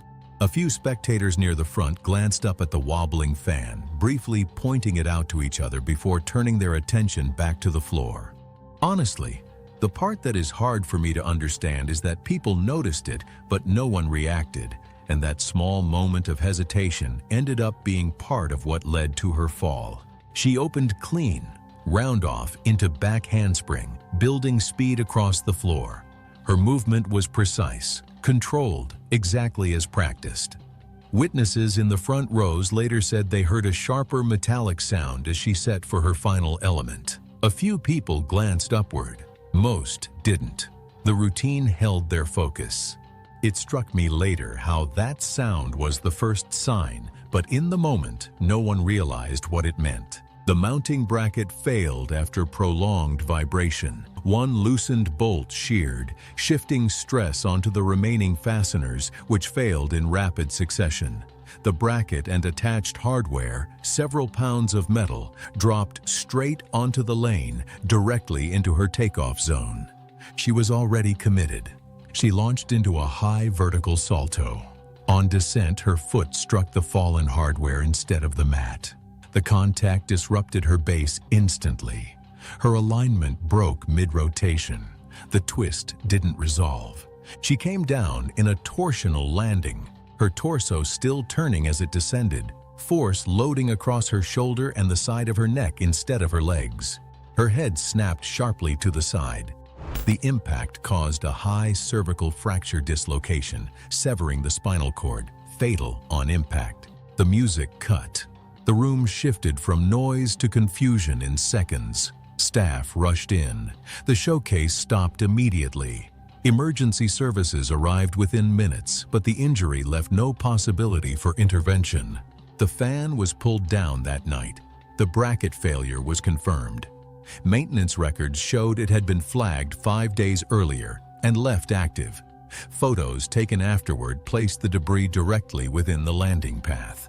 The investigation pointed to a failure that wasn't sudden and wasn't unpredictable. The facility was found responsible for keeping a known hazard in operation, a fan that had already been flagged, documented, and left unrepaired above an active performance area. What stands out here is how Maddie did everything right: her preparation, her control, almost perfect execution. But one overlooked repair order turned it into a tragedy, a reminder that negligence can be just as lethal as recklessness. It was June 8, 2021, near Birmingham, England. The morning was mild and the streets around the shopping stretch were already busy with foot traffic and slow-moving vehicles. Small shops had their doors open and people were moving between them along both sides of the road. 61-year-old Margaret Ellis had recently retired after decades working as an administrative assistant for a local council. She had spent the better part of 30 years in the same building, the same desk, the same route to work. Retirement had come quietly, marked by a small gathering in the office and a card signed by people she had worked alongside for most of her adult life. That morning, she had packed a small bag with items for her daughter, who had given birth 2 days earlier. There was a set of soft clothing, a few things she had picked out herself, and a card she had written the night before and read back twice before sealing. "Let's just pause for a while." She read the card back twice before sealing it. I could imagine how she was so happy doing that. She reached a marked pedestrian crossing on the main road and stopped at the curb. The signal was red for traffic. She waited. The pedestrian light changed to green. The vehicles in the nearest lane slowed and stopped. In the adjacent lane, one driver braked a moment later than the others, stopping slightly past the line before settling. Margaret shifted her bag to her other hand and stepped off the curb, moving toward the opposite pavement at a normal walking pace. And this is the part where the CCTV footage becomes the whole story. In the background of the footage, one vehicle continues moving while the others have already stopped. She reached the midpoint of the crossing. The vehicle continued to approach. It was partially obscured by the flow of traffic and the roadside structures lining the stretch. The traffic light had been red long enough for pedestrians to be fully committed to the crossing. The driver did not slow down. The vehicle entered the intersection at speed against the red light and struck Margaret while she was in the middle of the crossing. She had no time to react. The impact threw her onto the road surface. The vehicle did not stop immediately. It continued forward before coming to a halt further along the road, leaving a gap between the point of impact and where it finally stopped. Margaret lay on the crossing. The traffic in both directions had come to a standstill. A shop worker standing near the doorway of a nearby store witnessed the collision. He called emergency services. Other people nearby stopped. The street, which had been moving normally seconds before, went still. A CCTV camera mounted above a storefront across the road had been recording the crossing throughout. The footage captured the full sequence clearly. Paramedics arrived within minutes. Margaret Ellis was treated at the scene and transported to hospital. She died from her injuries shortly after arrival. She had been on her way to see her daughter's newborn child. The bag she had packed that morning was recovered at the scene. Authorities reviewed the CCTV footage and confirmed that Margaret had been crossing with the pedestrian signal in her favor and that the driver had failed to stop at a red light. The driver was identified, arrested, and charged in connection with the incident. The card she had written the night before was still inside the bag, sealed. It was July 30th, 2013, in a provincial city in Southeast Asia. The stadium was full for the regional finals, and as the last whistle blew, the crowd moved steadily toward the exits. Vendors packed up, voices echoed across the concrete, and nothing seemed out of place. Daniel Kim, 45, had been officiating games like this for 11 years. He was steady, predictable, and trusted, the kind of referee who kept things controlled even when tensions ran high. Off the court, he stayed quiet. Earlier that year, he had filed a report identifying a small group involved in illegal betting tied to game outcomes. He named them directly. The report didn't go public, but it circulated enough that the people involved knew exactly who had written it. And that's where this stops being random, because they didn't forget. The final game that night drew over 3,000 people. 2 of the 4 main exits were partially narrowed by temporary barriers, creating natural bottlenecks as the crowd moved out. Daniel remained near the sideline after the game, gathering his materials beside a fixed concrete post along the perimeter. He always left a few minutes later than everyone else, and that routine didn't change. At approximately 8:41 p.m., two men positioned near the east exit began moving against the flow, not shouting randomly, but pushing deliberately into the outgoing crowd. Witnesses later said it didn't feel like panic at first. It felt controlled, targeted, and that's the part that stands out. Because they weren't trying to scatter everyone, they pushed against the flow in a way that disrupted movement near the exit, creating sudden congestion that spread back through the crowd toward the sideline. I've always felt fine in crowds, like as long as everyone's moving the same way, nothing really goes wrong. But when someone forces that movement to change, even slightly, it doesn't take much to turn it into something else. Within seconds, the flow shifted. People near the exit slowed and turned, reacting to something they couldn't fully see, while those behind them kept pushing forward in the original direction. The pressure didn't build all at once. It started gradually, then intensified with each second. It moved through the crowd in waves, transferring force from one group to the next, with no clear starting point, and no way for anyone inside it to understand what was happening. Everyone was reacting, but no one was in control. That movement wasn't random. It pushed through the sideline area where Daniel was positioned, increasing density around fixed structures. At approximately 8:43 p.m., that pressure reached the sideline. It came from behind him, not as a single hit, but as a surge of bodies shifting at once. He stepped to recover, trying to adjust his balance the way anyone would in a crowd, but there was nowhere to go. The space around him had already closed. His right side collided directly with the edge of the concrete post beside him. Witnesses later described how his head struck the edge of the concrete post at an angle, and the force of the impact caused immediate collapse. There was no attempt to brace, no visible reaction. By the time the movement around him slowed and space opened, he was already on the ground, unresponsive. Emergency services were called at 8:44 p.m., and medical staff reached him within minutes. He was transported to the hospital but was pronounced dead at 10:15 p.m. The autopsy confirmed a fatal head injury, blunt force trauma to the temporal region, causing rapid internal bleeding and immediate loss of consciousness. Investigators later reviewed multiple angles of footage and tracked the crowd movement back to its origin. The two men at the east exit weren't reacting to anything. They were initiating it, pushing against the flow in a way that disrupted crowd movement and caused dangerous compression. Phone records and earlier reports linked them directly to the betting group Daniel had identified months before. This wasn't panic, it was pressure, built deliberately and guided through a space where no one could see it forming until it reached him. Both men were arrested, charged with murder, and later convicted. And when you step back from it, that's what closes the loop. Nothing in that moment looked like a direct attack, but every part of it was already set in motion. No weapon, no confrontation, just a system they disrupted in a way that made serious harm likely, until the outcome wasn't chance anymore. It was a situation they created in a confined, high-pressure space. It was March 22nd, 2015. Inside a decommissioned section of an underground rail tunnel in Chicago, accessed through an unsealed maintenance entrance.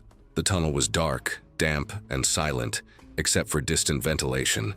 Aaron had been inside for about 40 minutes before anything went wrong, and this is where it starts to feel deceptively controlled.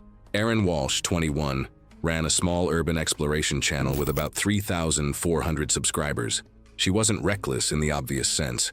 She researched locations, packed gear, moved carefully, but she worked alone because she believed being quiet mattered more than having backup.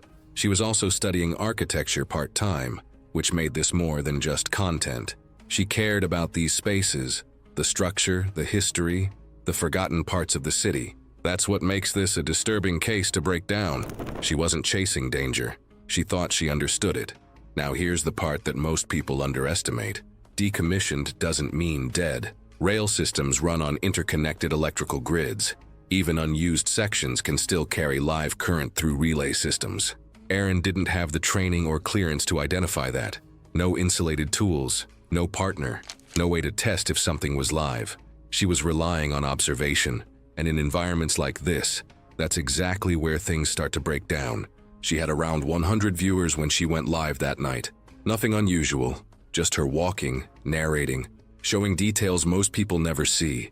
And I'll be honest, watching clips like this later, It all feels calm, too calm, like nothing is about to happen. Around the 38-minute mark, she stopped at an electrical panel mounted along the tunnel wall. The cover was slightly open, rusted, worn down, and this is the moment that stands out to me, because it looks harmless. That's what makes it dangerous. She told her viewers it was probably inactive, said it looked old, unused. Chat started pushing her to check inside, and this is where the pressure shifts. Not physical, but psychological. When you're live, you don't want to back down, you don't want to disappoint the audience. She used a metal pry tool to open the panel fully, and this is where everything goes wrong. As the tool contacted the exposed wiring inside, the system discharged. An arc flash, instant, violent, and unforgiving. The screen blew out into pure white for a fraction of a second. A sharp crack echoed through the tunnel. She dropped out of frame immediately. The camera stayed upright, still recording, the open panel visible. Smoke is starting to curl out slowly. And the chat. It took a few seconds to understand something was wrong. Then the messages changed. Her name, repeated over and over. Another viewer called emergency services. But here's the reality. Response time matters. But in cases like this, it doesn't change the outcome. Emergency teams arrived around 30 minutes later. The forensic analysis was clear. The current entered through her right hand and passed through her chest, causing cardiac arrest within seconds. Severe burns marked the contact point. The investigation confirmed the panel was still active, part of a relay circuit still connected despite the tunnel being out of service. The entrance she used was later sealed, and in the end, this entire case comes down to one thing. She thought it was inactive, because it looked like it was, and in environments like this, that assumption is enough to kill. It was November 2nd, 2016, at a small training center tucked into a light industrial stretch of inland California. A converted warehouse with concrete floors under a layer of foam, fluorescent lights buzzing overhead, equipment shared between an adult open class and a small competitive program. The facility ran on a tight budget. Spotters were assigned from within the program, usually senior athletes or coaches with general experience, not specialists. That worked fine for standard skills. It got thinner when athletes started progressing into elements that demanded a specific kind of catch. Rexton Swev was 21 years old, an advanced trainee working full-time in a customer service job he hated and pouring everything else into the gym. He'd transferred to this facility a year earlier to work on harder vault progressions. Teammates described him as ambitious in a way that didn't always match his actual mileage in the sport. He wanted to be further along than he was, and he made up the gap by adding difficulty faster than most coaches would have recommended. He'd been working on a new vault transition for about 3 weeks. The element involved a high rotation with a body line that flipped and twisted at the same time. The kind of maneuver where the spotter has to know exactly where the athlete's torso is going to be at the catch point.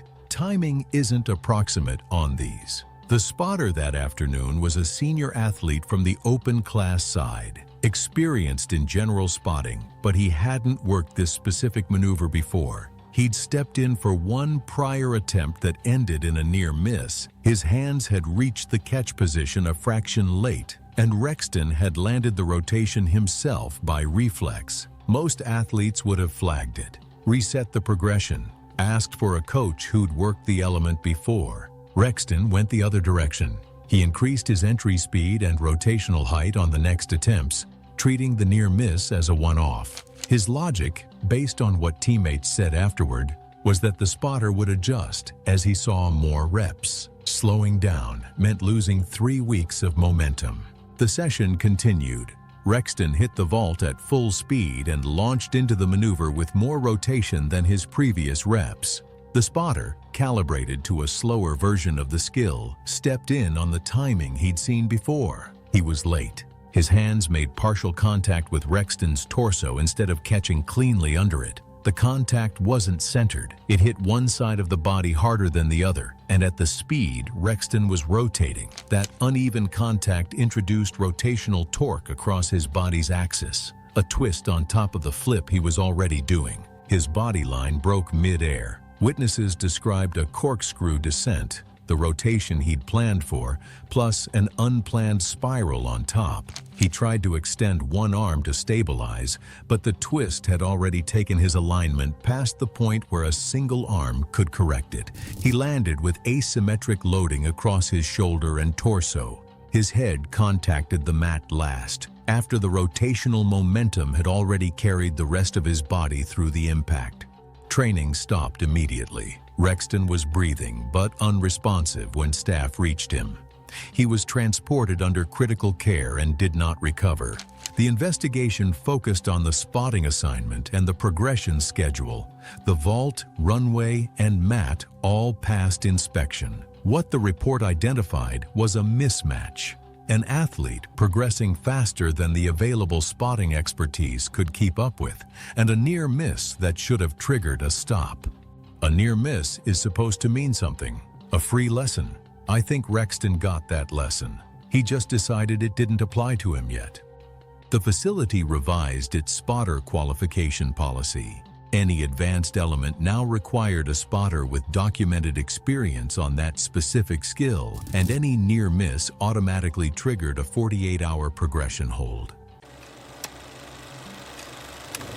It was June 14th, 2019, and the ship had docked at Cozumel just after 7 a.m. The parasailing concession ran out of a small marina about 10 minutes from port. A solid operation, been running the same excursion off the same dock for 15 years. No serious incidents on record. Marguerite Hollis was 61, a retired school administrator from Akron, Ohio, traveling solo on a 9-day Western Caribbean cruise. She had booked the parasailing excursion 4 days out, paid in full, and on the online waiver she listed her weight as 200 pounds. The operator's equipment was rated for a maximum solo passenger weight of 275 pounds. Not a guideline, but the actual engineering limit everything on that rig was built around. Marguerite Hollis weighed 402 pounds. That figure came from the medical examiner. I just know this story isn't going to end well the moment that waiver comes up. Parasailing weight limits are not suggestions. Once a passenger goes past them, the harness and tow line start handling forces they were never built for, especially once the wind picks up. The lead operator clocked the discrepancy within 30 seconds of her arriving at the dock. He asked if the listed weight was current and requested she step on to the dock scale, standard procedure for solo passengers. Marguerite immediately took the request personally. She accused the staff of trying to embarrass her publicly, reminded them she had already paid $180 for the excursion, and repeatedly talked over attempts to explain the policy. By the end of the exchange, she was threatening a detailed complaint review if they refused to launch her. He made one more attempt, warning her that the wind was already at 18 knots and still rising, and that overloaded parasailing harnesses in those conditions could fail without much warning. Marguerite dismissed it as scare tactics. She insisted she had parasailed before and demanded they finish gearing her up. Later, neither operator could explain why they didn't just walk her back to the shuttle. The lead operator let her through. The harness fitting was a problem from the start. Nothing fit. The chest and leg loops maxed out well short of closing, and when the second operator went to get an extension strap, Marguerite asked loudly why this was taking so long. The strap she came back with was an auxiliary extension strap normally reserved for borderline tandem adjustments, not overloaded solo launches in worsening wind. The lead operator knew what it was and said nothing. The spreader bar rode up toward her chin because the geometry was completely wrong, and when the second operator tried adjusting it, Marguerite grabbed her wrist and told her it was fine and to stop fussing. They launched at 9:47 a.m. Wind was reading 18 knots. The ascent went sideways almost immediately. At around 60 feet, a gust pushed the canopy hard left, and the operator throttled up to compensate, loading the harness attachment points hard. The extension strap at the left shoulder audibly popped. The second operator heard it from the deck, but held. At 90 feet, the canopy briefly stabilized. Then a harder gust hit from the northwest. The line went slack for 2 seconds and snapped taut as the canopy reinflated. That shock load on a compromised harness carrying more than twice its rated weight was the end of the sequence. The lead operator called for emergency descent. The boat slowed, the canopy lost lift, and she dropped faster than the procedure was designed to handle. She hit the water somewhere between 35 and 45 miles per hour. Feet first, then immediate full-body lateral impact as the canopy dragged her sideways. Both operators were in after her within seconds. She was face down and not moving. They got her onto the boat and started CPR. She was pronounced dead at 10:48 a.m. Blunt force trauma, drowning as a secondary factor. 7 ribs fractured on the right side. 2 displaced inward, right lung collapsed. The investigation found the falsified waiver weight as the origin point of every failure that followed. The wrongful death claim filed by her family the following year was dismissed. The lead operator kept his license. The concession kept running.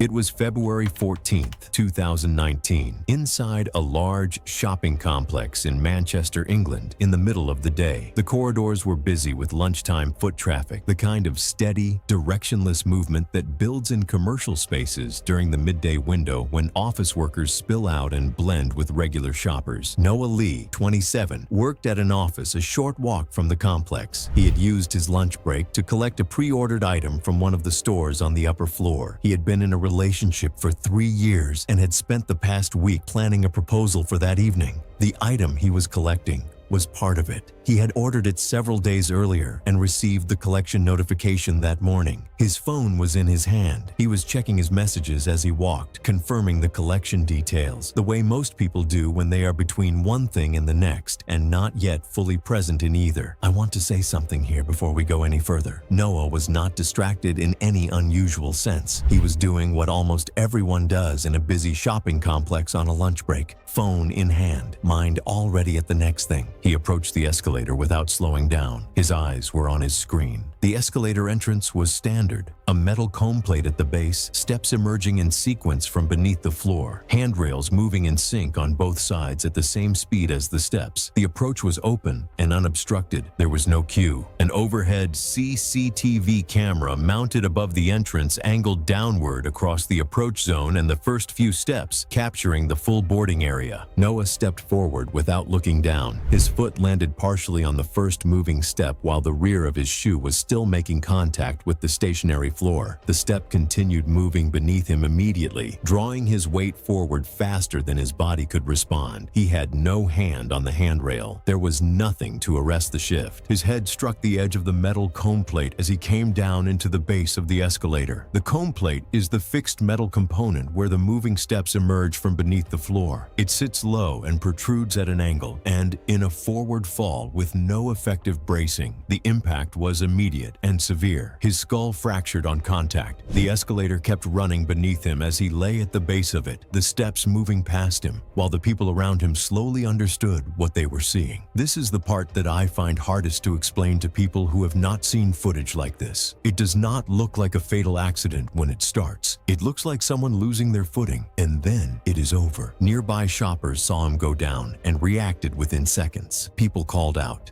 Someone moved toward the emergency stop panel mounted on the side wall near the base. The escalator continued running for a few seconds before it was halted. Emergency services were contacted immediately by multiple people. Paramedics arrived and found Noah unresponsive. He was assessed and stabilized at the scene as far as possible before being transported to hospital. He did not regain consciousness. Noah Lee died from his injuries. The cause of death was recorded as severe traumatic brain injury with skull fracture, consistent with direct high-force impact to the escalator comb plate during a forward fall. The item he had collected for the proposal was recovered among his belongings. CCTV footage reviewed during the subsequent investigation showed the sequence in full. He spent a week planning that evening, but he never made it back. The person he meant to propose to hear what happened from someone else. I still wonder how she felt hearing that news. It was February 9th, 2015, in Surabaya, Indonesia. The dental strip along the side street had been quiet for years, with one long-established clinic handling most of the neighborhood's patients. That changed when a new clinic opened just 2 doors down. Cleaner, newer, and offering slightly lower prices. Within weeks, people started switching. Dr. Hassan Minahasa, 54, had run his clinic for over a decade. His days used to be full. Patients trusted him, came back regularly, and recommended him to others. But after the new clinic opened, that started to change. His schedule had gaps. Chairs stayed empty. Patients canceled and didn't return, and most of them weren't just leaving. They were going next door. The new clinic was run by Dr. Rama Lim, 34, a younger dentist who focused on simple things, cleaner tools, shorter wait times, and actually explaining procedures. And somehow it worked. People trusted him fast, and the difference became obvious. While Hassan's clinic slowed down, Rama's kept filling up. At first, it looked like competition. Then it started to feel personal. Hassan began hearing it directly from patients, from staff, from people in the area. Comments about better treatment, cleaner work, and fewer problems. And then it got worse. A patient who had just been treated by Hassan walked into Rama's clinic the next day, in pain. The extraction had gone wrong. There were signs of infection. Rama treated it. And I think that's the part that really hits. Losing a patient is one thing, but watching someone else fix your work right in front of you, that's a different kind of pressure. And people talked about it. That's what pushed it over the edge. It wasn't just losing patients, it was being replaced, openly compared and talked about. A nearby pharmacy assistant later said patients were saying Rama fixed what the other dentist messed up, often within earshot of Hassan's staff. Hassan confronted Rama weeks before and told him to move. Rama refused. After that, it stopped being about business. It became about taking back control. On the morning of February 9th, Rama arrived earlier than usual. His clinic normally opened at 2 p.m., but he had scheduled time to organize equipment and review cases. CCTV later showed him entering at 12:07 p.m. The street outside was quiet. Nearby shops were still closed. At 12:19 p.m., Hassan entered through the front door, which had been left partially open while Rama was setting up for the afternoon. He did not check in or speak, walking straight inside while Rama was alone in the clinic. Rama was found near the treatment chair. There were signs of a struggle, but not prolonged. The first strike appeared to come from behind, using a metal instrument stand found beside the treatment chair, heavy enough to cause repeated blunt force injury. Multiple impacts followed, focused on the head and face. It didn't stop there. Investigators noted post-mortem damage around the mouth, including injuries consistent with a tooth being forcibly removed using tools from the tray, not for treatment, but as deliberate post-mortem damage. It wasn't done for treatment. It was deliberate. Emergency services were called at 1:02 p.m. after a neighboring shop owner noticed the clinic door partially open. Responders arrived within minutes, but Rama was already dead at the scene. The autopsy confirmed fatal blunt force trauma to the head, with additional injuries occurring after death. CCTV from nearby shops showed Hassan entering the clinic shortly before the estimated time of death and leaving minutes later. No other individuals were recorded entering during that window. Investigators also found traces of blood on clothing recovered from his clinic, matching the victim. Hassan was arrested later that evening at his clinic. He was charged with murder and, upon conviction, sentenced to life imprisonment under Indonesian law. Both clinics closed within months. It was November 9th, 2018, on Interstate 15 heading north through the Nevada desert, roughly 40 miles outside Las Vegas. The road was dry and straight. Traffic was moving normally. Kayla had been driving for about 25 minutes when she went live. She built her brand on convenience. Kayla Moreno, 26, ran a lifestyle channel with around 7,000 subscribers centered on tech, productivity, and what she called frictionless living. The idea that the right tools could remove effort from everyday tasks. She posted regularly, responded to every comment, and had recently started a series on vehicle automation after purchasing a Tesla Model 3 4 months earlier. She was not an engineer or a tech journalist. She was someone who genuinely loved the products she used and wanted to show other people how they worked in real life. And I've seen creators like this before, people who don't think of themselves as taking risks, because to them, it just feels like sharing something helpful. Tesla's autopilot in 2018 could handle steering and speed, but it still required full driver attention. On long, open highways, it often felt reliable enough to forget that. She had around 300 viewers when she started the stream. She was narrating the drive, pointing the phone at the dashboard display to show the autopilot interface, and reading comments aloud. About 8 minutes in, she propped the phone against the center console at an angle that captured both her face and a partial view through the windshield. Traffic ahead was light but present. Roughly 2 miles ahead, a flatbed truck carrying bundled steel pipes was traveling at approximately 55 miles per hour, about 15 miles per hour slower than Kayla's set speed. Several pipes extended slightly past the rear of the flatbed, close to the legal overhang limit.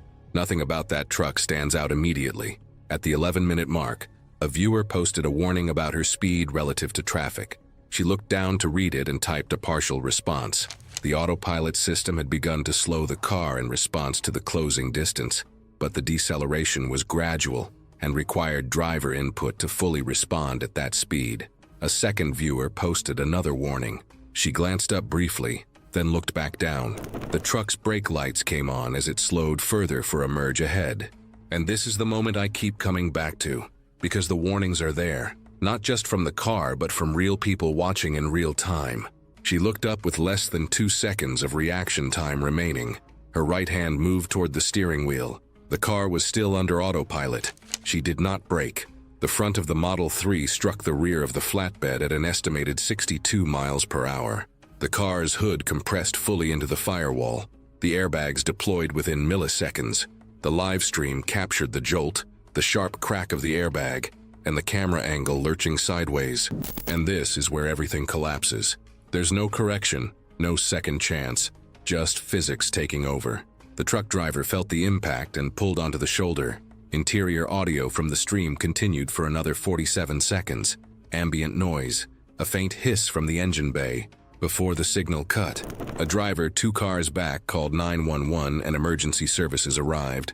Kayla was unresponsive at the scene and was pronounced dead shortly after. The post-mortem report listed the cause of death as blunt force trauma to the chest and head. Her sternum had fractured and driven inward, and she had sustained a fatal brain injury consistent with rapid deceleration impact. The airbag deployed correctly, but could not compensate for the speed differential at that distance. Vehicle data logs recovered from the car confirmed that no steering input or braking had occurred in the 4.3 seconds before impact. Distracted driving was identified as the primary contributing factor. The truck driver was cited for cargo overhang violations but faced no criminal charges. It was August 9th, 2017, at an indoor arena on the edge of a small Nevada city. A regional invitational midsummer with attendance that filled maybe 2/3 of the seats. The arena was older than it looked, built in the 80s, retrofitted twice, and running on a power grid with a documented history of voltage drops during peak load months. The arena staff knew about the issue. Brief flickers had happened earlier that day. A few competitors mentioned it during warm-ups. The lighting would dim for a fraction of a second and then come back. Backup lighting existed, but it required manual activation by an operator in the booth. It wasn't automatic. Tenzin Glynn was 23, an experienced gymnast in the open class division. He'd been on the floor circuit for 6 years, coaching weekends at a small private studio. People who'd worked with him described him as fast, fearless, and stubborn about pacing. His tumbling passes were aggressive, full speed in, full commitment through the rotation, no hedging on the takeoff. He'd noticed the flickers earlier. Some athletes adjusted routines, scaling back difficulty to give themselves margin if something went wrong mid-element. Tenzin chose not to.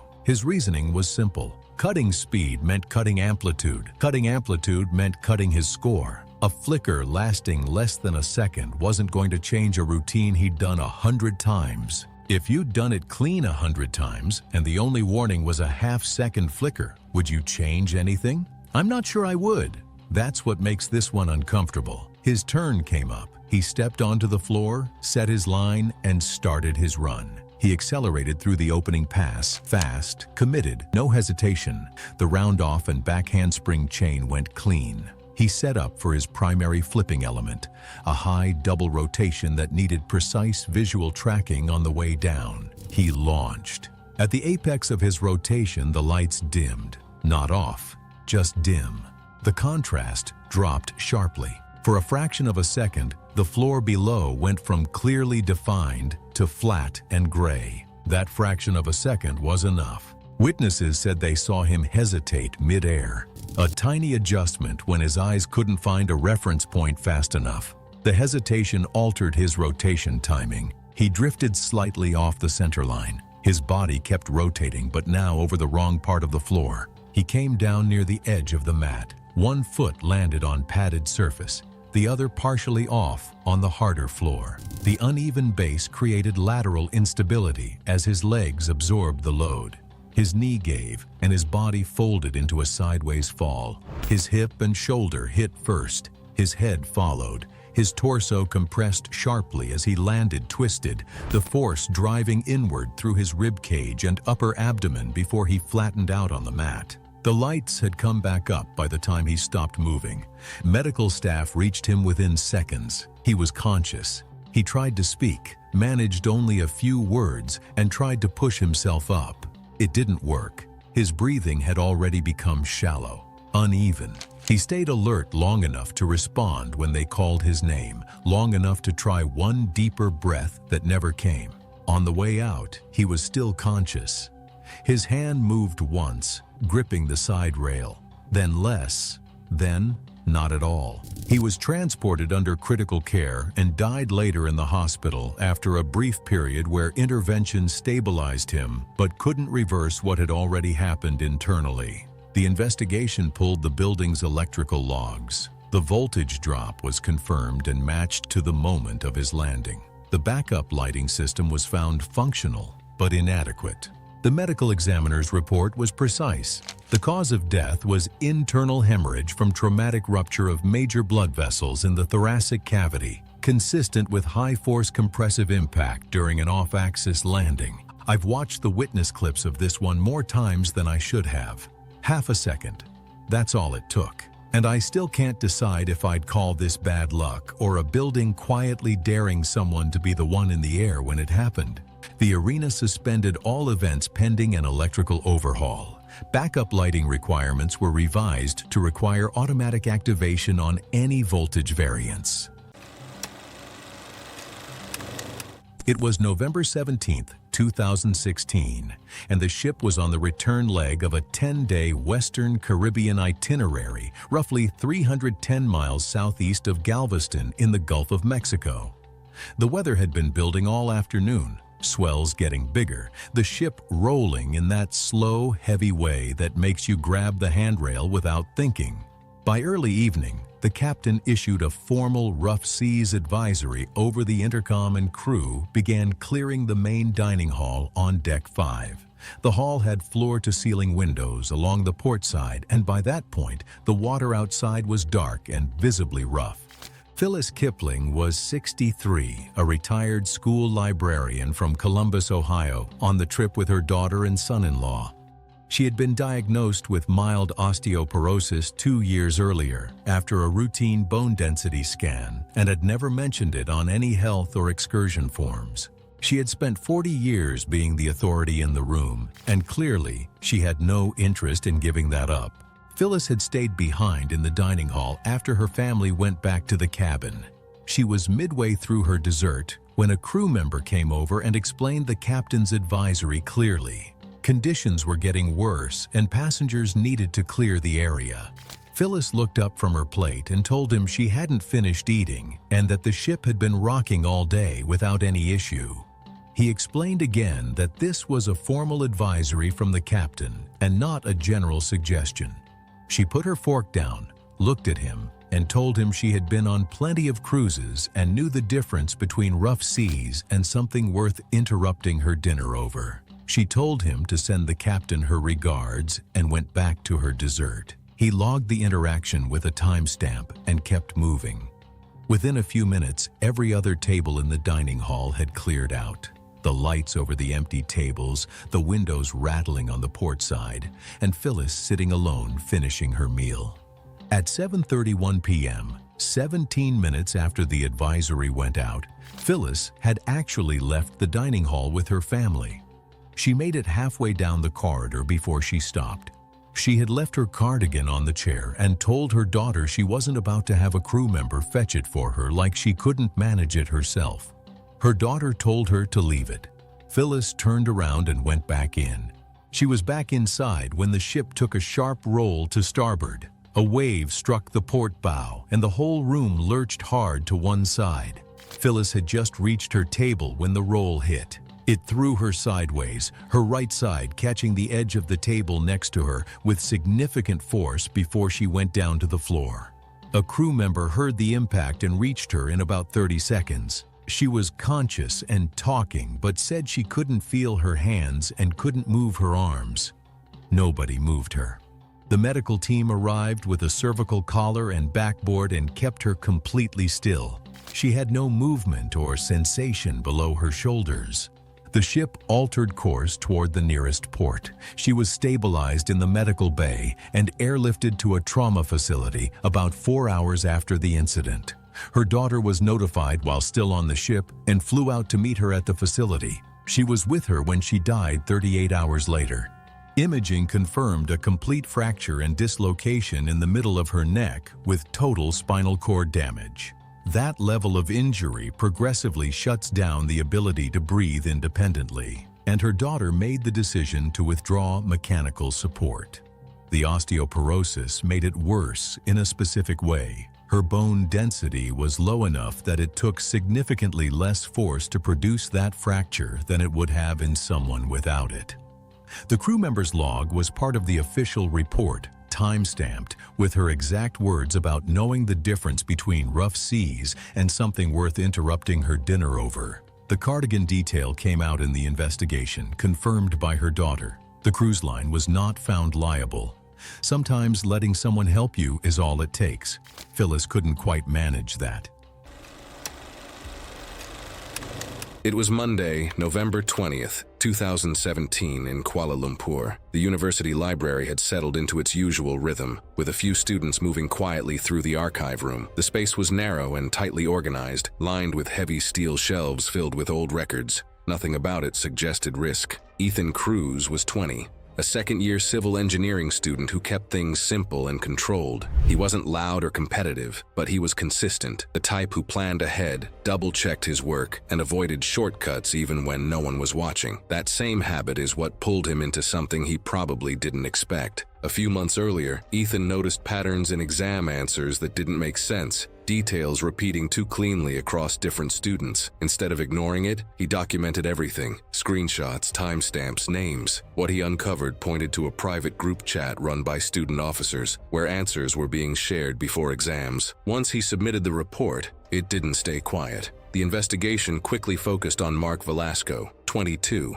a third-year student officer with a full academic scholarship tied to his performance. If the case went through, he stood to lose everything: his position, his funding, and likely his place at the university. Around them, things shifted. Conversations grew shorter, and groups became more guarded. Mark never confronted Ethan directly. 4 days before the incident, on November 16th, witnesses saw Mark entering a restricted corridor near the archive room, using a maintenance key issued to a student assistant. He wasn't assigned there and stayed for just over 20 minutes. Nothing appeared different when he left. That corridor gave access to a rarely used service elevator. In the days that followed, the elevator continued operating as expected. From the outside, nothing seemed wrong. A few minor irregular stops were reported, but they weren't treated as urgent. That's a tough one. Reports were already coming in, but no maintenance was scheduled. Ethan signed into the archive at 8:22 a.m. and went about his routine. At some point later that morning, he used the service elevator, likely to move between levels or retrieve materials. There were no witnesses inside.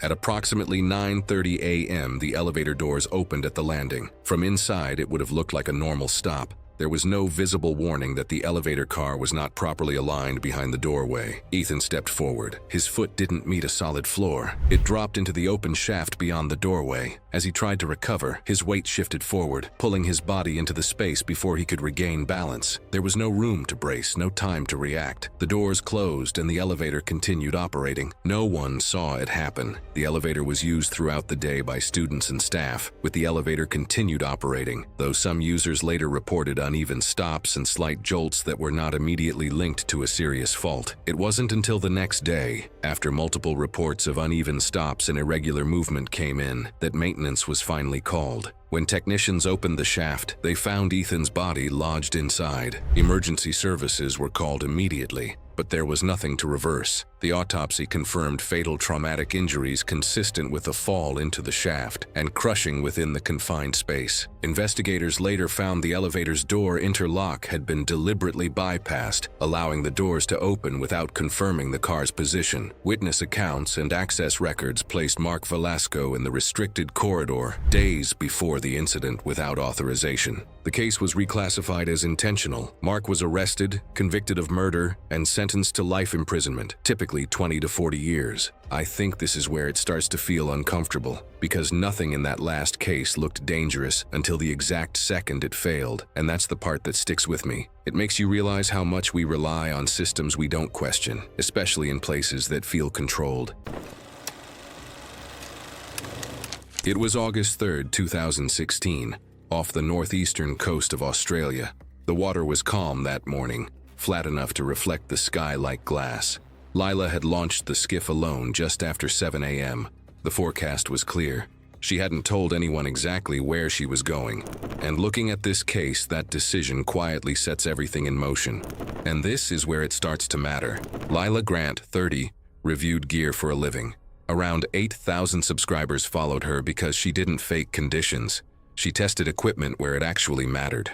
She was precise, calm on camera, and known for pushing products harder than brands expected. She had a marine biology background which she never finished, but you can tell she never really left it behind. She trusted the water more than most people would. The setup that day was simple, at least on the surface. A wrist-mounted underwater camera rig, tethered so it wouldn't sink if dropped. It clipped to her left wrist, with a secondary float line tied to the boat's stern cleat. She wasn't diving, just leaning over the side to capture footage in natural light. She lightly chummed the water before going live, just enough fish scraps to bring in movement for the shot. Around 200 people were watching. The first 15 minutes were routine. She explained the gear, adjusted angles, and responded to chat. Viewers started asking her to lean further out for a better shot. She did, twice. And this is what I keep thinking about, the time in between, where everyone was watching, but no one realized it was already serious. At the 18-minute mark, she shifted her grip and extended her arm deeper into the water. The camera sat just below the surface, maybe half a meter down. She was mid-sentence, talking about color clarity, when the entire boat jolted. A sharp lateral impact from below the port side lifted the hull just enough to throw off her balance. The skiff rocked hard to starboard. She didn't have a firm grip, already leaning past the rail. The shift was enough to pull her weight forward, and just like that, she was gone. No clear scream, no warning. Just the sound of the rail snapping against force, then water. And I'll be honest, that silence is what makes this disturbing. There's no build-up in the moment itself. It just happens. The live stream kept going. The footage turned chaotic. Bubbles, distorted light, water churning for a few seconds. Then something enters the frame, a large, fast-moving shape, low and to the side. Not clear, not defined, but moving with intent. The camera jerks violently. The wrist mount comes first. The float line pulls tight, then slips free from the cleat, going slack. And I think this is the exact point where recovery stops being possible. The camera sinks, light fades. Over about 40 seconds, everything just dims out. No resurfacing, no second movement. Then the signal cuts. A passing charter vessel spotted the skiff drifting empty about 20 minutes later. Maritime rescue was called at 7:51 a.m. Response teams arrived within 35 minutes. The boat showed damage, scraping and a dent along the port side below the waterline. The recovered rig had a broken tether clip that didn't match a simple failure. Lila was never recovered. Based on the footage and damage to the vessel, investigators concluded she likely did not resurface following the fall. The official report listed drowning after an unwitnessed overboard incident, with contributing factors including chumming activity and operating alone. The final footage was reviewed, but no public identification of the shape was ever made. It was January 28, 2018, at a local competition hall in Illinois.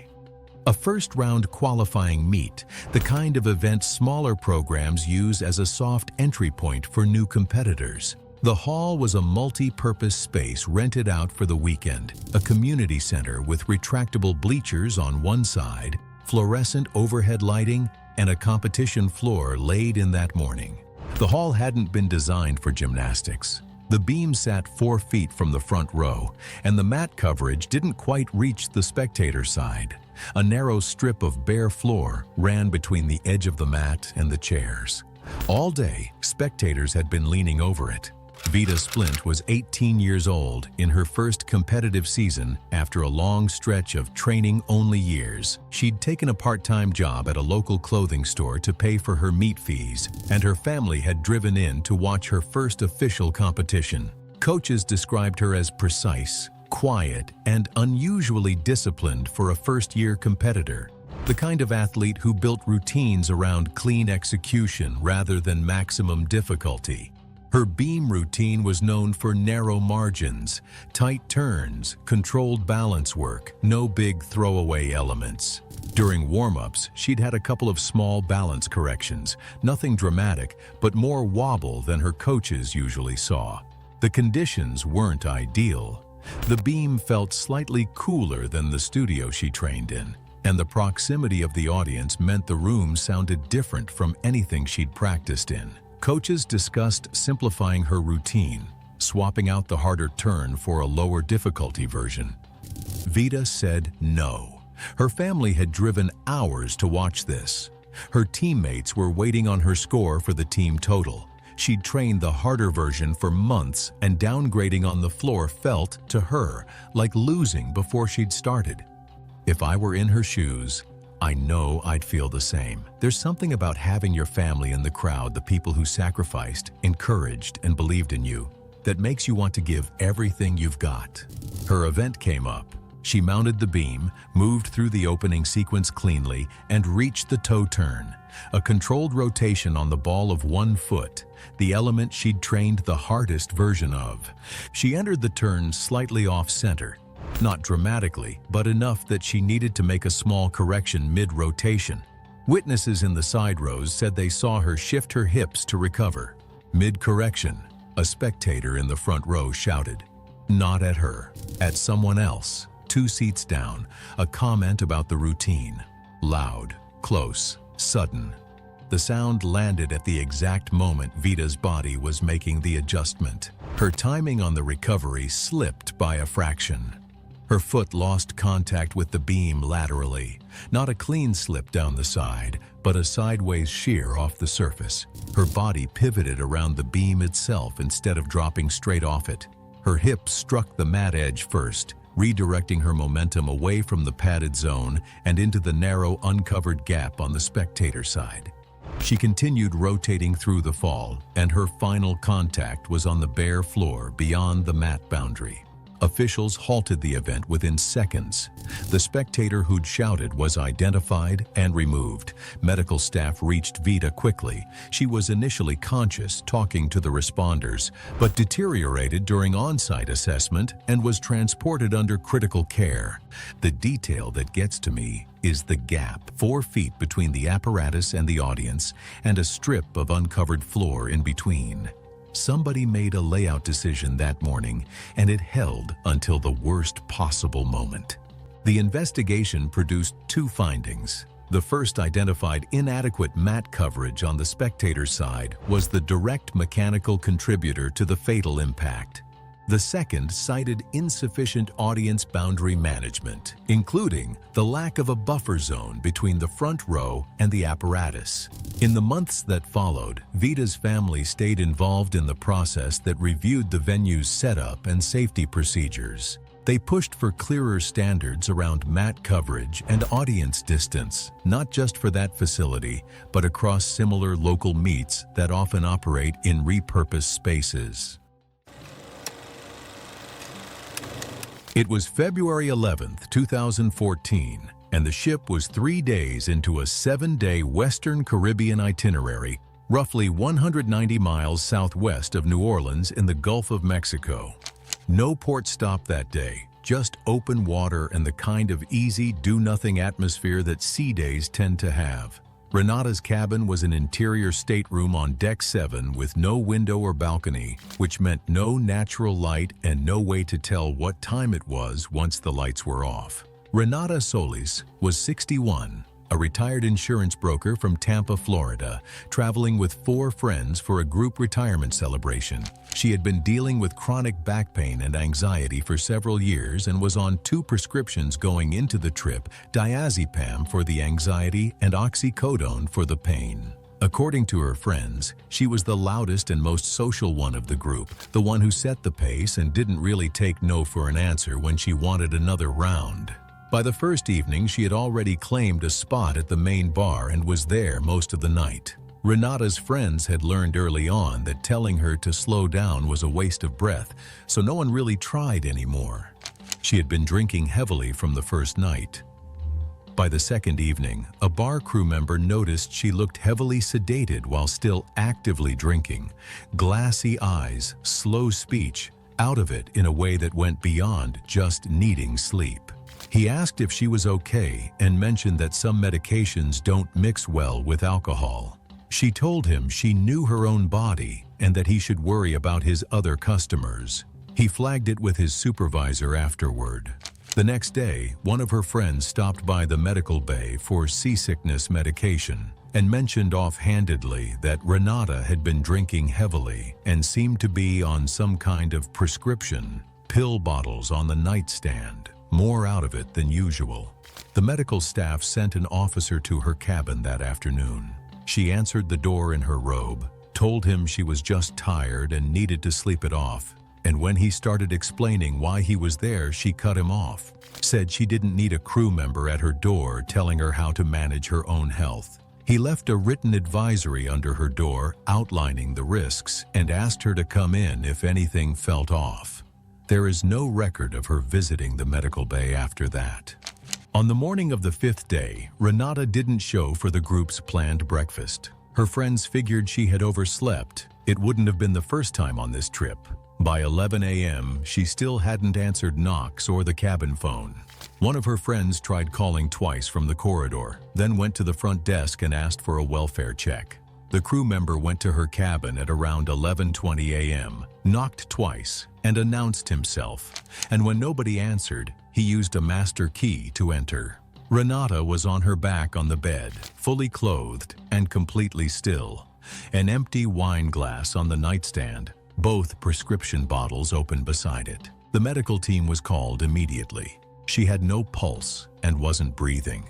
They worked on her for 25 minutes and couldn't revive her. The cabin was completely undisturbed with nothing knocked over or out of place and no sign of any distress. She had gone to sleep and never woke up. Based on her body temperature at discovery, the medical team put the time of death somewhere between 2 and 4 a.m.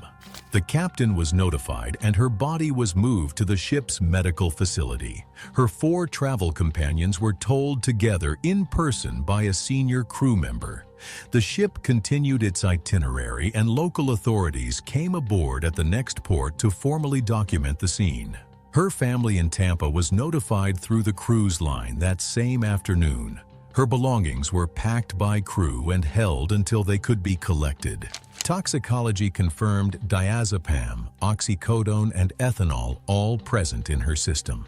None at an individually fatal level, but combined they were a different story. The 3 together amplify each other's effect on the central nervous system, and at a certain combined concentration, the brain simply stops regulating breathing. Manner of death was ruled accidental. The coroner's notes flagged one detail. The written advisory was found on the cabin floor, still folded, unread. 2 of her friends later told investigators they had no idea what medications she was on, and that if they had known, they would have said something sooner. The bar crew members' interaction and the medical officer's visit were both documented in the official record. No findings were made against the cruise line,